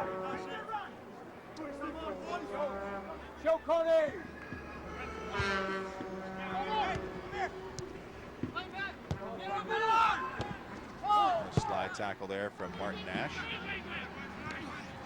Knight did well to win the ball and win it right to the feet of Phil Davies, who now charges forward. Again, Knight is overlapping, wide right. Down the line it goes to Davies. Back to West Knight, who's going to have to stretch for that one, and Carolina's going to come up with it with Russin. Gets around Nash easily as the big man charges forward. He's got Barbara with him, but the Whitecaps win possession back through another Martin Nash tackle. Now here's Toure, sent it down the near side channel. That's too far for Marcus Haber, and just a matter of ushering it off from Matt Bobo. Well, again, Martin Nash defensively has been one of the better players tonight. He's won a few tackles. He's gone to ground on more times than I've seen him in the season. He's won the ball quite consistently. But still, to give the ball away when they're playing up front, there's a lot of searching balls in behind and trying to get them. And we need to get, I think they need to get into the feet and get the midfield players back involved with it. But it seems to be that whenever we play it forward, we give the ball away. Eric Reed, not necessarily in a hurry to get this ball back in play. Janicki winning the header. Straight to Gardner. And Gilkerson, left-footed forward. Janicki takes it away from Barbara. And then a right-footed ball, and that's not far enough for Cornelius Stewart. Schulte. Lowry. Shields.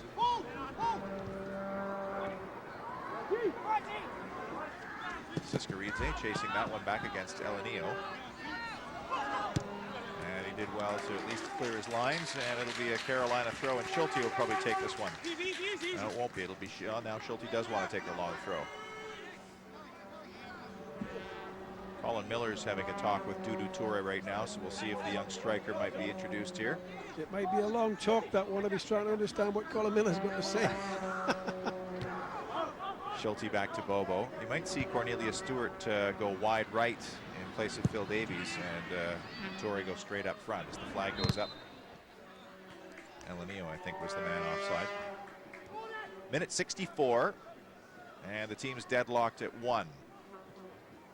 Toure in the 31st minute for the Whitecaps, and Barbara on a PK in first half stoppage time, 45 plus. Siskaridze with the free kick. Launches it forward. Haber unchallenged, chests down as Davies wide right. Haber does manage to get it wide right. And then the return ball for Knight was short. West Knight managed to win it back though for Nash. Knight then chips it forward. Stewart in front of Schulte. Davies into the box it goes, a little too far for Toure, and out comes Eric Reed. Good little build up there into Cornelius Stewart. It's actually came around his Adam's apple, but he's done well to get it down and play it back and get it wide to get the cross in. And a decent cross in from Phil Davies, but really not enough players attacking the front end of the box there to get the end of it. Nash again wide for Davies. And West Knight looking for the feet of Haber, but that's cut out. And Russin. Elenio.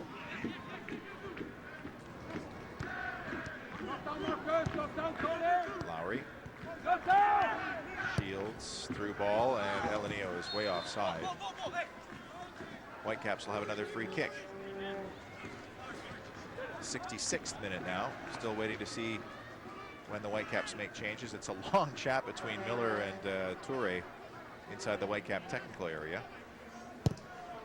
As again, Siskaridze hammers it forward for Stewart. Headed down by Bobo. Shields to midfield. And again, Lowry gets that ball off quickly. Lost it. Nash tried to spread it early for Davies. Russin is brought down.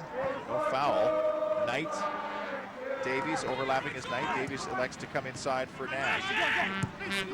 This time it goes wide for West Knight. He sends it in, and that's flicked backwards, and Johnny Steele was lurking around the penalty spot, and the Whitecaps will have a deep throw.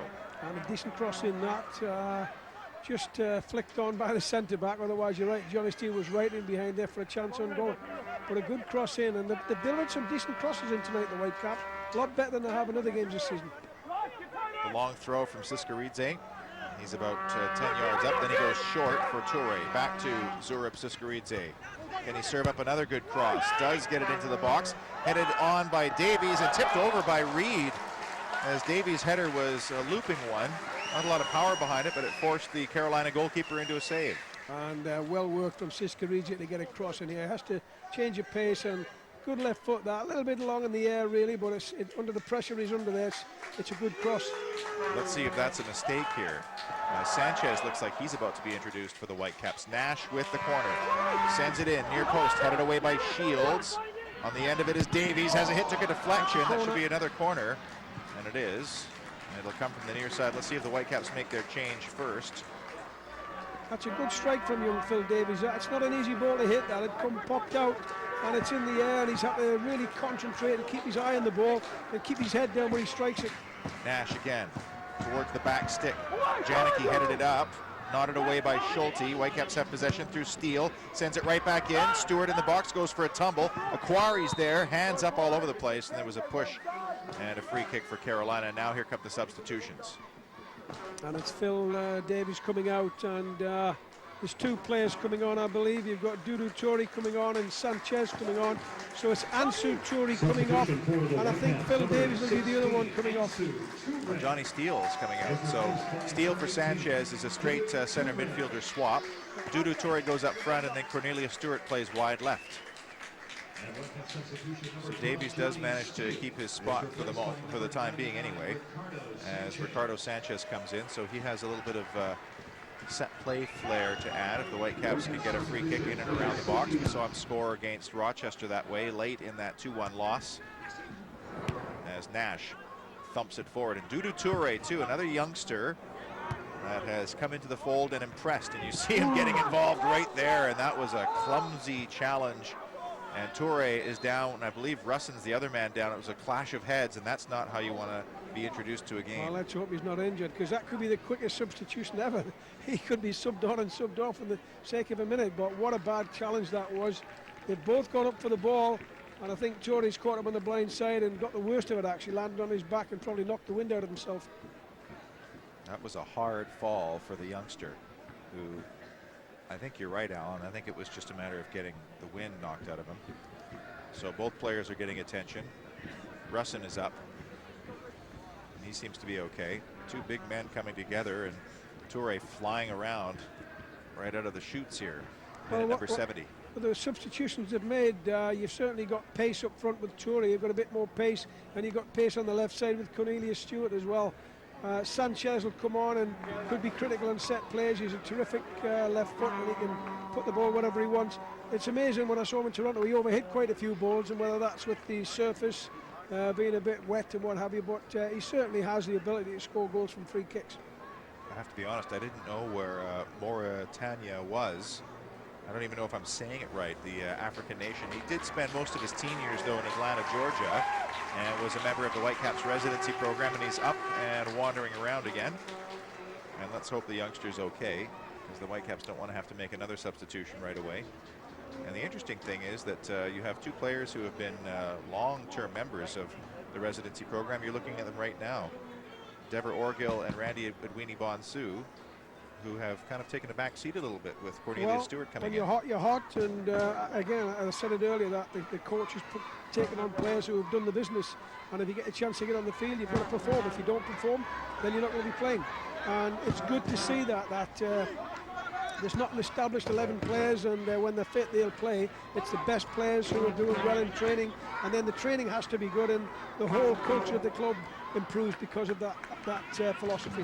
And I think the players enjoy that because they know there's competition in training, and they have to work hard, and if you work hard, you get what you deserve. Martin Nash did very well to keep the Whitecaps in possession, but then the ball's off on the far side, as Davies couldn't hold it in, and it looks like Whitecaps are back up and okay again. Toure is on the touchline right now waiting for the go-ahead from the referee. And Carolina carries on here at minute 72. Still 1-1. Shields up the line. Now Toure's back in and immediately is on the chase. Bobo. The youngster got a piece of that one there.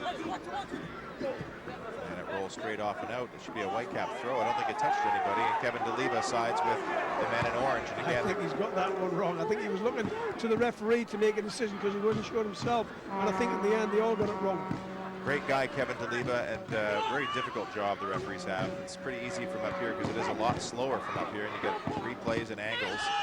And down goes. Now that's good. That's good officiating. That Kevin DeLiva is 5 yards from the play, and he's shaking his head, saying no way. And the referee, who's further away, can see that, and it makes his decision much easier. That's good teamwork by the officials. And now is that Toure down again on the ground? So he may not be okay to carry on. Now he's coming out. I think he's done more damage than we might have thought. And he wants to have a word with his coach, but I don't know if Dudu Toure is going to carry on, and that was a very... Oh, that's a shame, because he's just come on, he's full of beans, he wants to impress, and he took quite a bang when he first went down there. And I think a bit of it was self-inflicted, Peter. I think he was the guilty party when he came in for the challenge, but he's paid the price for it now. I think he's going to have to be subbed off. And it looks like it might be Justin Moose who's going to come on. Meanwhile, change for Carolina as Big Brad Rusin has come in. Marcus Davison is in the lineup now. Barbara plays it forward. And Aquari has it go off the outside of his foot and out. Carolina throw deep.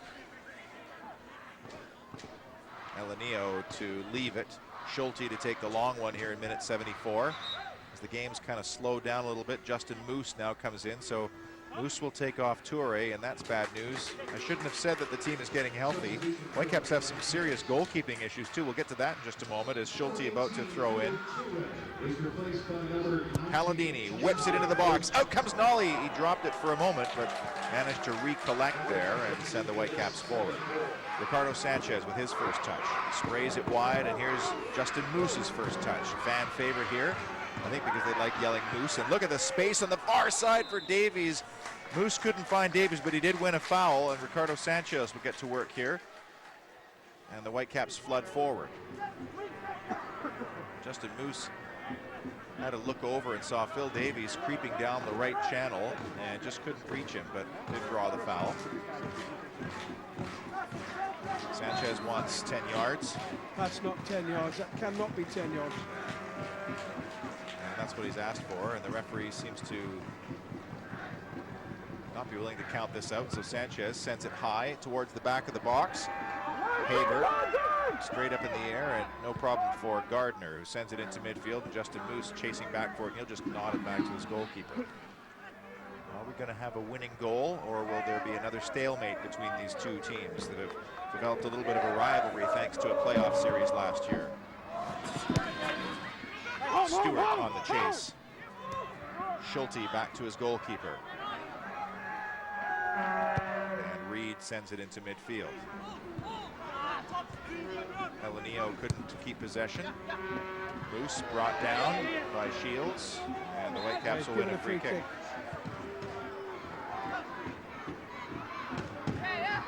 Moose gets up slowly. The Whitecaps get on with it. Sanchez to West Knight. Davies comes over for support. Knight floats it into the corner. Marcus Haber heads over. Can he keep it in? Does very well to keep it in. And Haber plays it into the edge of the penalty area. Bobo comes out, so does the goalkeeper. Cornelius Stewart was there, but no damage done for the men in orange.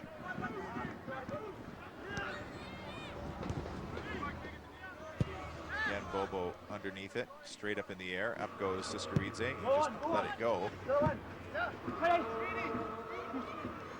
Quickly to Moose.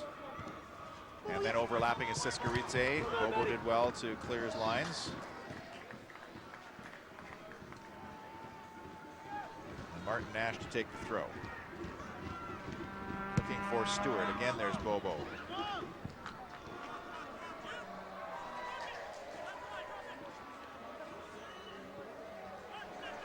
Eric Reed directing traffic. And Siskaridze looking to throw in, finds Moose. Right-footed ball, took a ricochet into midfield. Nash on the chase. Siskaridze steals it back, and here's Nash on the ball, rolling it forward for Noose. Into the penalty area for Stewart. Stewart had a hold of his shirt there, Peter. I thought he was going to go down. Might not be a bad idea in this game to go down as Moose sends it back in. In comes Siskaridze, appeals for handball on that cross to the back of the penalty area. Phil Davies on the chase, and he's not going to catch up to that one. I saw Cornelius Stewart going for the ball, and I thought he had a hold of his shirt there, and it looked like he was going to pull him back. But he let go of him, and no foul given. But there's certainly a lot of contact in the box, and I can't understand why players do it. You're in the box, the referee, the officials, they're going to find that, but it's a lot more pushing and shoving going on than there used to be. Well, they absolutely, and our replay will show that Cornelius Stewart had a fistful of his jersey pulled back by Matthew Bobo. In the meantime, another Carolina substitution as Andre Budny is into the match. And that may be the end of the day for Cornelius Stewart. Here we see him going through, and he has got a hold of his jersey. He's pulling on his jersey as he comes back. There he goes, and that, to me, that should be a penalty. And then the hands in the air. Randy Edwini Bonsu is going to take out the speedy St. Vincent and the Grenadines striker. Like for like speed for sure, and let's see if this man can do some of the magic that he did against Carolina in the playoffs last year when he scored the lone goal in the series. He just wriggled free for that one moment and scored a second half goal. As we check in with Kristen Reed, she's standing by with Anzu Toure. Thanks, Peter. It seems like this game, the pace is kind of being broken up by the injuries, the fouls. How does your team need to do to keep the concentration and try to pull this one out? You just got to keep focused, and keep playing, working hard. We've got a great team, so definitely everybody keep working hard. We'll come together for sure. Difficult to give up that first goal here at Swan Guard in league play. You've played so well here this season. Yeah, definitely. It was a poor call by the ref, but what can we say? It's part of the game, so we just got to keep playing and focus. Thank you. Good luck to your team. Thank you so much. Peter? A real class contribution to this game for sure from Anzu Toure as West Knight hoists into box, only half cleared by Bobo, and Ricardo Sanchez got under it a bit with his left foot, and it's into the VIP section for a goal kick here in minute 79. And the substitutions are coming fast and furious now as Palladini is about to come out, and into the game Floyd Franks. Well, Peter, I'm just looking at the way the Whitecaps are shaping up, and it looks like we've got Marcus Haber and Randy Edwini Bonsu up front, two strikers, twin strikers up front. Justin Moose is wide on the left, and we've still got Phil Davies on the right. So they've shaped up, and it's really a good combination, I think, with Marcus Haber and Edwini Bonsu. Janicki steps up to win the header. Davies flicks forward. Haber tried to get the follow-up. And a nice ball.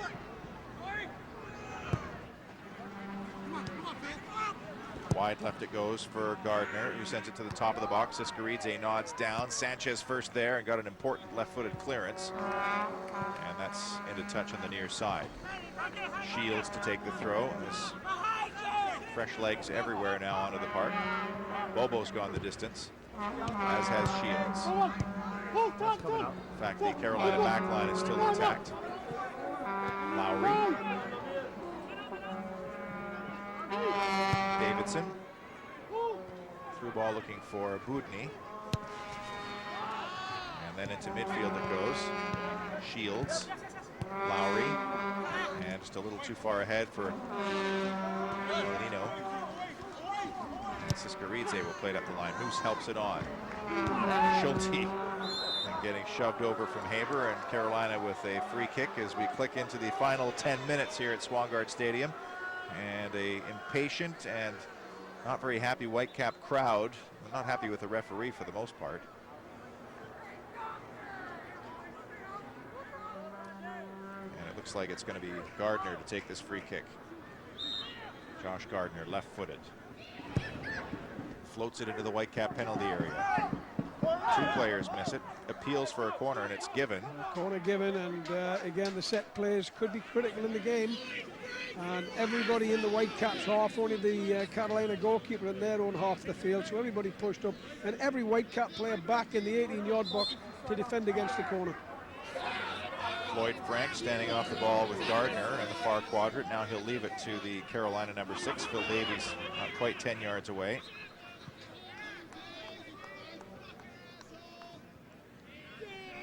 Gardner into the penalty area. Nodded away beautifully by Marcus Haber. Nobody up front for the Whitecaps. Sent back in by the Carolina player, and it's offside. I think Budny was flagged, as Davidson had sent it back into Whitecap territory, and now Jay Nolly will send his teammates forward. And I think there's a tactical change here. They're putting Justin Moose on the right side and bringing Phil Davies all the way over to the left side. And it looks like there's going to be a change coming on as Taka Harano's coming on. And it actually might be Phil Davies coming off and Taka Harano coming on. I think you're right. So Siskaridze will move up on wide on the left, and Justin Moose will go wide on the right. Nolly sends it forward. Haber up against two orange shirts. Budny would win possession. Harano along the deck. Lowry. Elenio. Quick throw. Flick through. Nelson Aquari on his right foot. Clears it through midfield. Haber bounced over his head. Amir Lowry, who's been excellent again tonight. Looking forward, but there was Taka Harano to intervene. Elenio drifts it into the penalty area and just past the leg of West Knight. I thought he might have gotten a touch, but it's not. It's a goal kick. I thought he had a touch there, to be honest with you as well. I thought it should have been a corner, but goal kick given. I'm sure there'll be no complaints from the Whitecaps. Next Whitecaps game here on Shaw. Coming up against AC St. Louis on Thursday the 8th. That's a 7:30 kickoff. Look forward to having you then. Reminder about tickets for season tickets.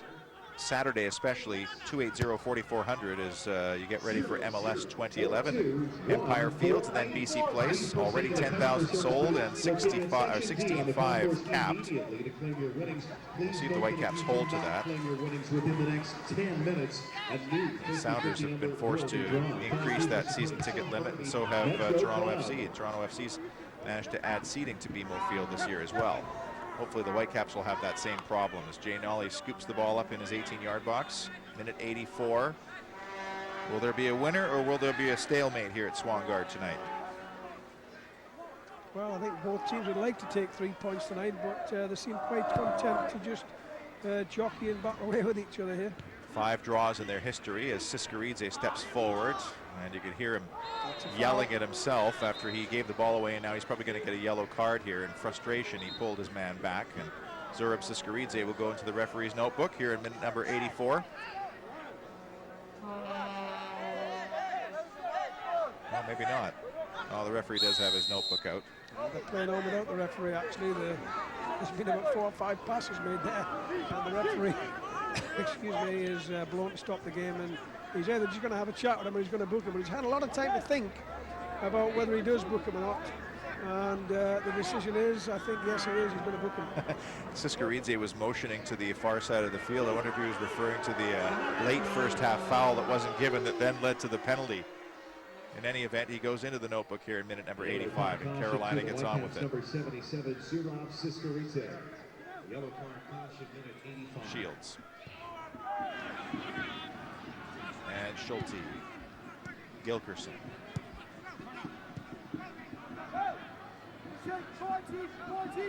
Marcus Davison. Back to Bobo. And Schulte.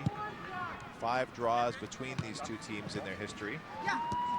Remember the first game that Carolina ever played at Swangard, Connolly Adosian scored a brilliant goal, and Carolina came away with a 1-0 win.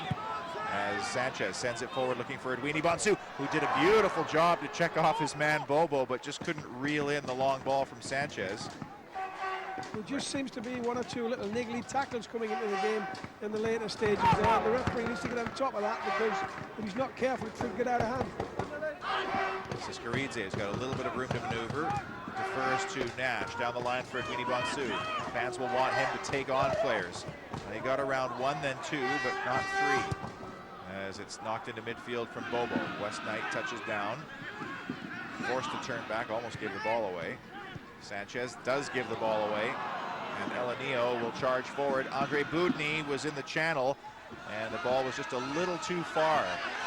And now a foul called against Budny as Taka Harano wins the free kick. Sanchez taking it from a completely different location. It's too bad in a way, because he did have a lot of space to work with on the far side for Justin Moose. Yeah, the free kick called back, and it's good to see them take quick free kicks, but I think he stole about 15 yards there, so it has to come all the way back and take it again.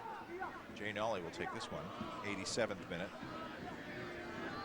The Whitecaps would love to squeeze out one more win here at home before heading on the road. There's a quarry. And pushing the back there on Taka Hirano. There's a little bit of a niggle coming into the game. It's not been that sort of game, but in the last 5 or 10 minutes, there's been a few late challenges and a few pushes and shoves, and it's just creeping into the game. Whitecaps will spend the next 5 games on the road, spanning from Saturday the 12th through Saturday the 3rd of July. And then their next home game will be the one you'll see here on Shaw, Thursday, July 8th against AC St. Louis, the start of a 4-game homestand for the Whitecaps.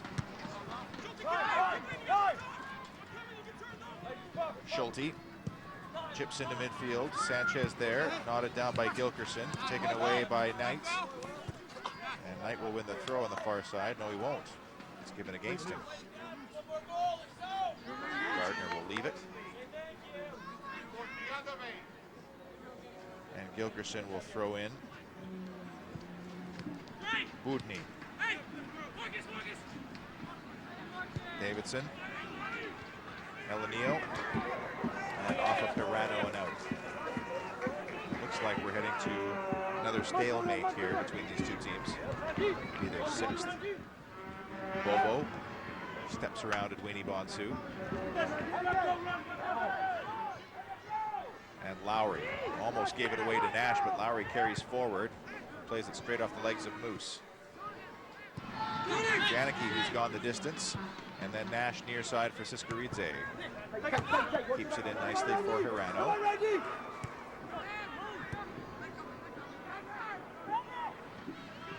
And Janicki, who came up hobbling on one particular occasion here in the second half, it seems okay now, as Knight plays it into the feet of Haber. And he tried to play it wide for Moose, but it's off and out. Yeah, I think Haber needs a bit more support there to play with his back to goal and just keep it coming back. Then they can play it wide. But he's looking to turn and play it blind there, and off it goes out for the throw-in. The throw from Gilkerson, looking for Budny, all tangled up with Janicki, and that'll be a Carolina free kick. Taken early. Elenio gets underneath it. Closed down by Hirano. Elenio gets around Hirano, gets inside Hirano, goes for a tumble. No foul this time. It's not much difference than the first half penalty as Sanchez sends a left-footed ball off and out and into Martin Rennie.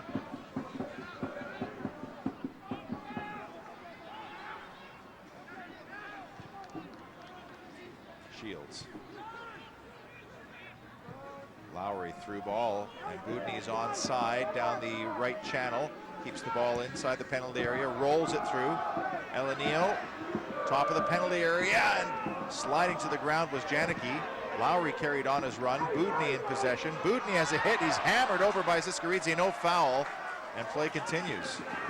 It's all happening around the edge of the box there. There's challenges and people going over, but we're into the last minute of normal time played and still tied at 1. Is there going to be a goal to separate these two? And the Whitecaps will get possession back. Waiting for Mauricio Navarro to pull up the board here as we have a look at the tackle from Siskaridze as he came flying in. He never got any part of the ball. That should have been a foul right on the edge of the box. I can't believe the referee didn't call it there. Is it Weenie Bonsu now in possession? He's got Haber with him. And Weenie Bonsu cuts to the middle, left-footed strike on target, but no trouble for Eric Reed. I think Marcus Haber really wanted that ball played back in. Well, he's really not caught hold of it there.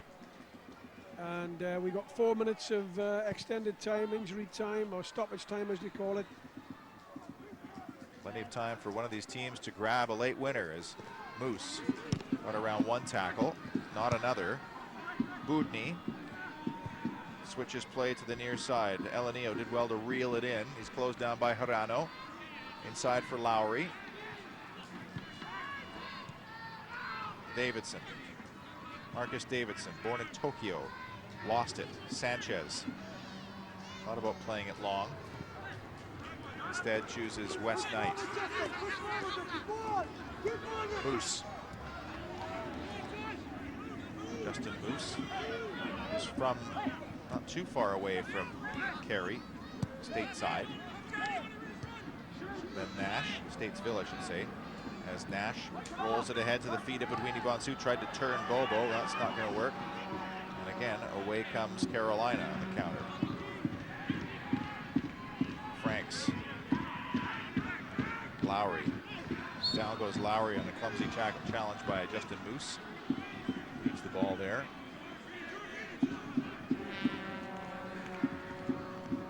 And the last push from Carolina in the dying minutes, getting players forward.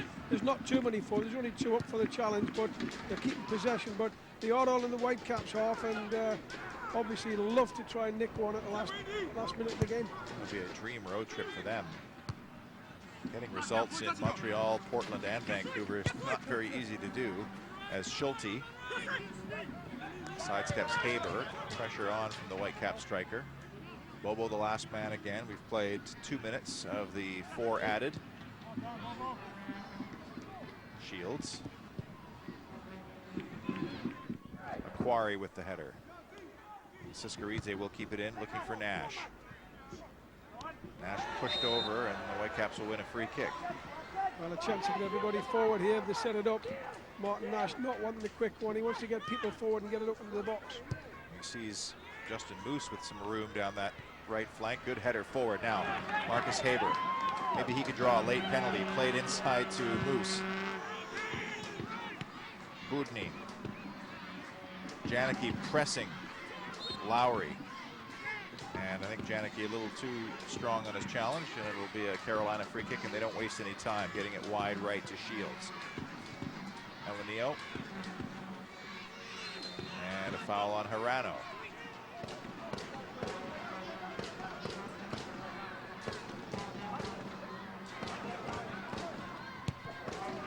Three of the 4 added minutes played. You look at the rosters, 2 pretty evenly matched teams. And a lot of these Carolina players are returning players, so they have the system down. As Edwini Bonsu rolls it wide for Moose. Overlapping is Knight. Justin Moose will play it to the number 8. And Knight didn't play it right away. He'll win a late throw in deep. Let's see if Wes Knight can launch in a long throw. He wants a fresh ball. And can the Whitecaps pull out a late winner on a West Knight throw-in deep in Carolina territory as he retreats right to the bleachers. Launches it in near post, cleared easily away. He'll get a second crack at it, West Knight. Touches back for Moose. Sends it into the penalty area. Reed missed it on the punch, and it's off and out on the near side. The Whitecaps will get it. Siskaridze with the throw. Is there time for one more chance? Well, it's last chance really for the Whitecaps here to get the win. It's in the dying seconds. Sanchez. Another late throw. Referee has another checking look. His watch.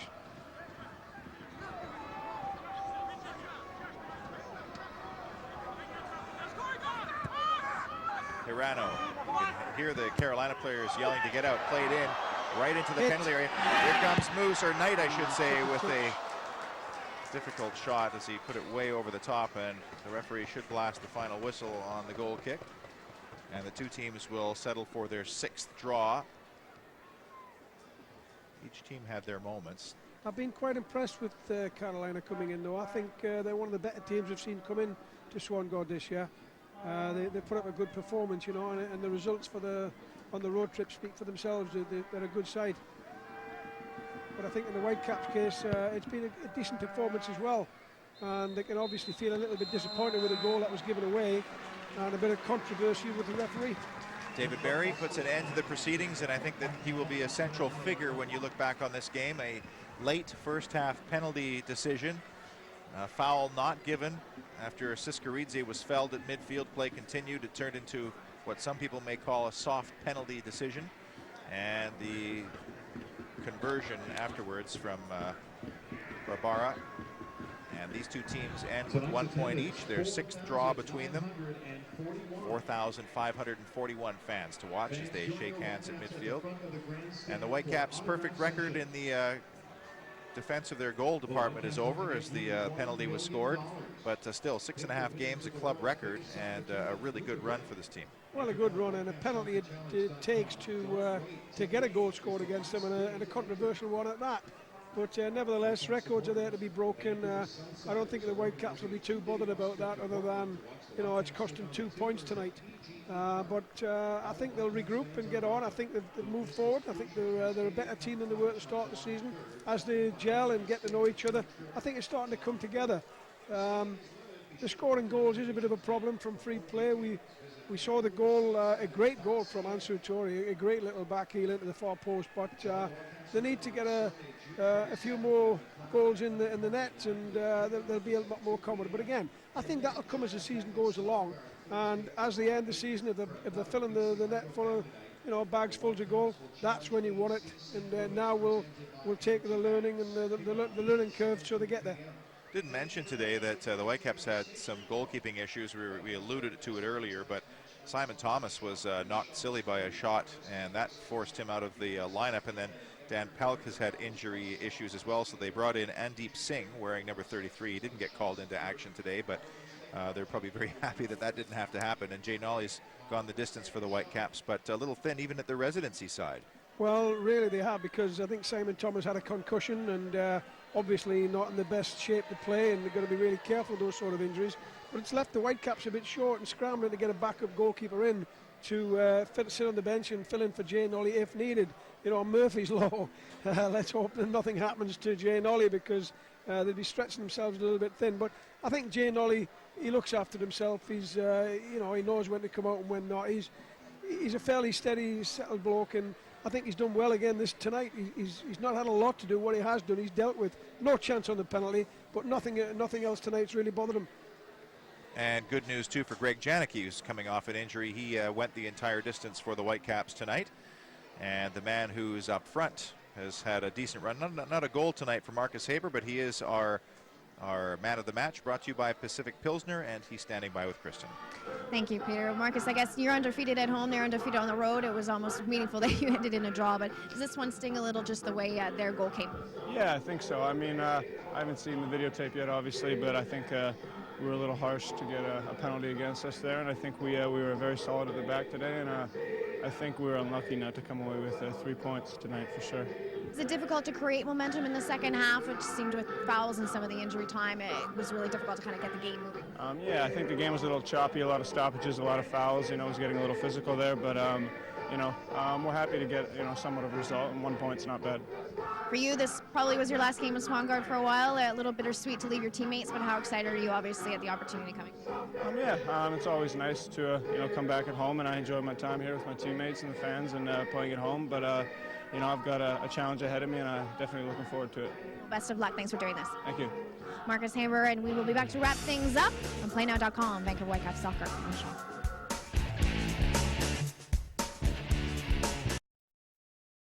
Carolina and Vancouver share the spoils at Swangard Stadium on PlayNow.com. Whitecaps Soccer on Shaw. Their sixth draw between them. Carolina still undefeated away from WakeMed Soccer Park. The Whitecaps still undefeated at Swangard Stadium. And just chances in the second half, Alan. One really good one probably for each side.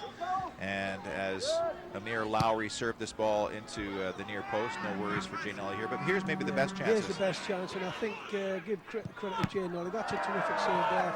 And Nelson Aquari getting it off for a corner. Here's a good ball in by Phil Davies, and it's just headed over for a corner kick. Another cross causing problems. Marcus Haber unlucky there not to get it on target. And here's a good strike. It needs to be kept low and on target, but off target, no chance to score with that. But there were chances either end.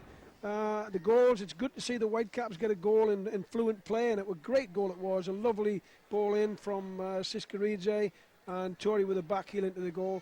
But the penalty kick to tie it up in injury time in the first half, and a controversial one at that. Not so much on the penalty, even that was a bit controversial, but certainly the foul that I thought was on Siskaridze on the half wheel, and that wasn't given. If that's given, there's no penalty.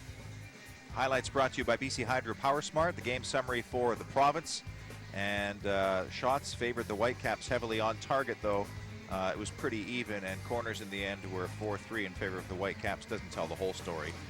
And 3 yellow, make that 4 yellow cards in the match as well. It does end 1-1. We're off until early July, and we'll wrap things up from Swangard Stadium when we continue. Whitecaps Soccer, brought to you by PlayNow.com here on Shaw.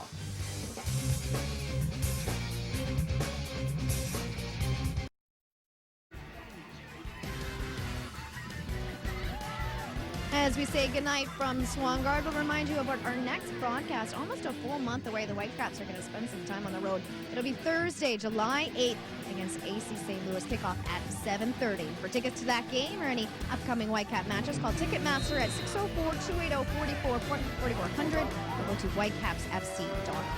On behalf of Peter Shadd, Alan Arrington, producer Grant Wilkins, and everyone behind the scenes here at Shaw, I'm Kristen Reed. Thanks for tuning in. We'll see you next month.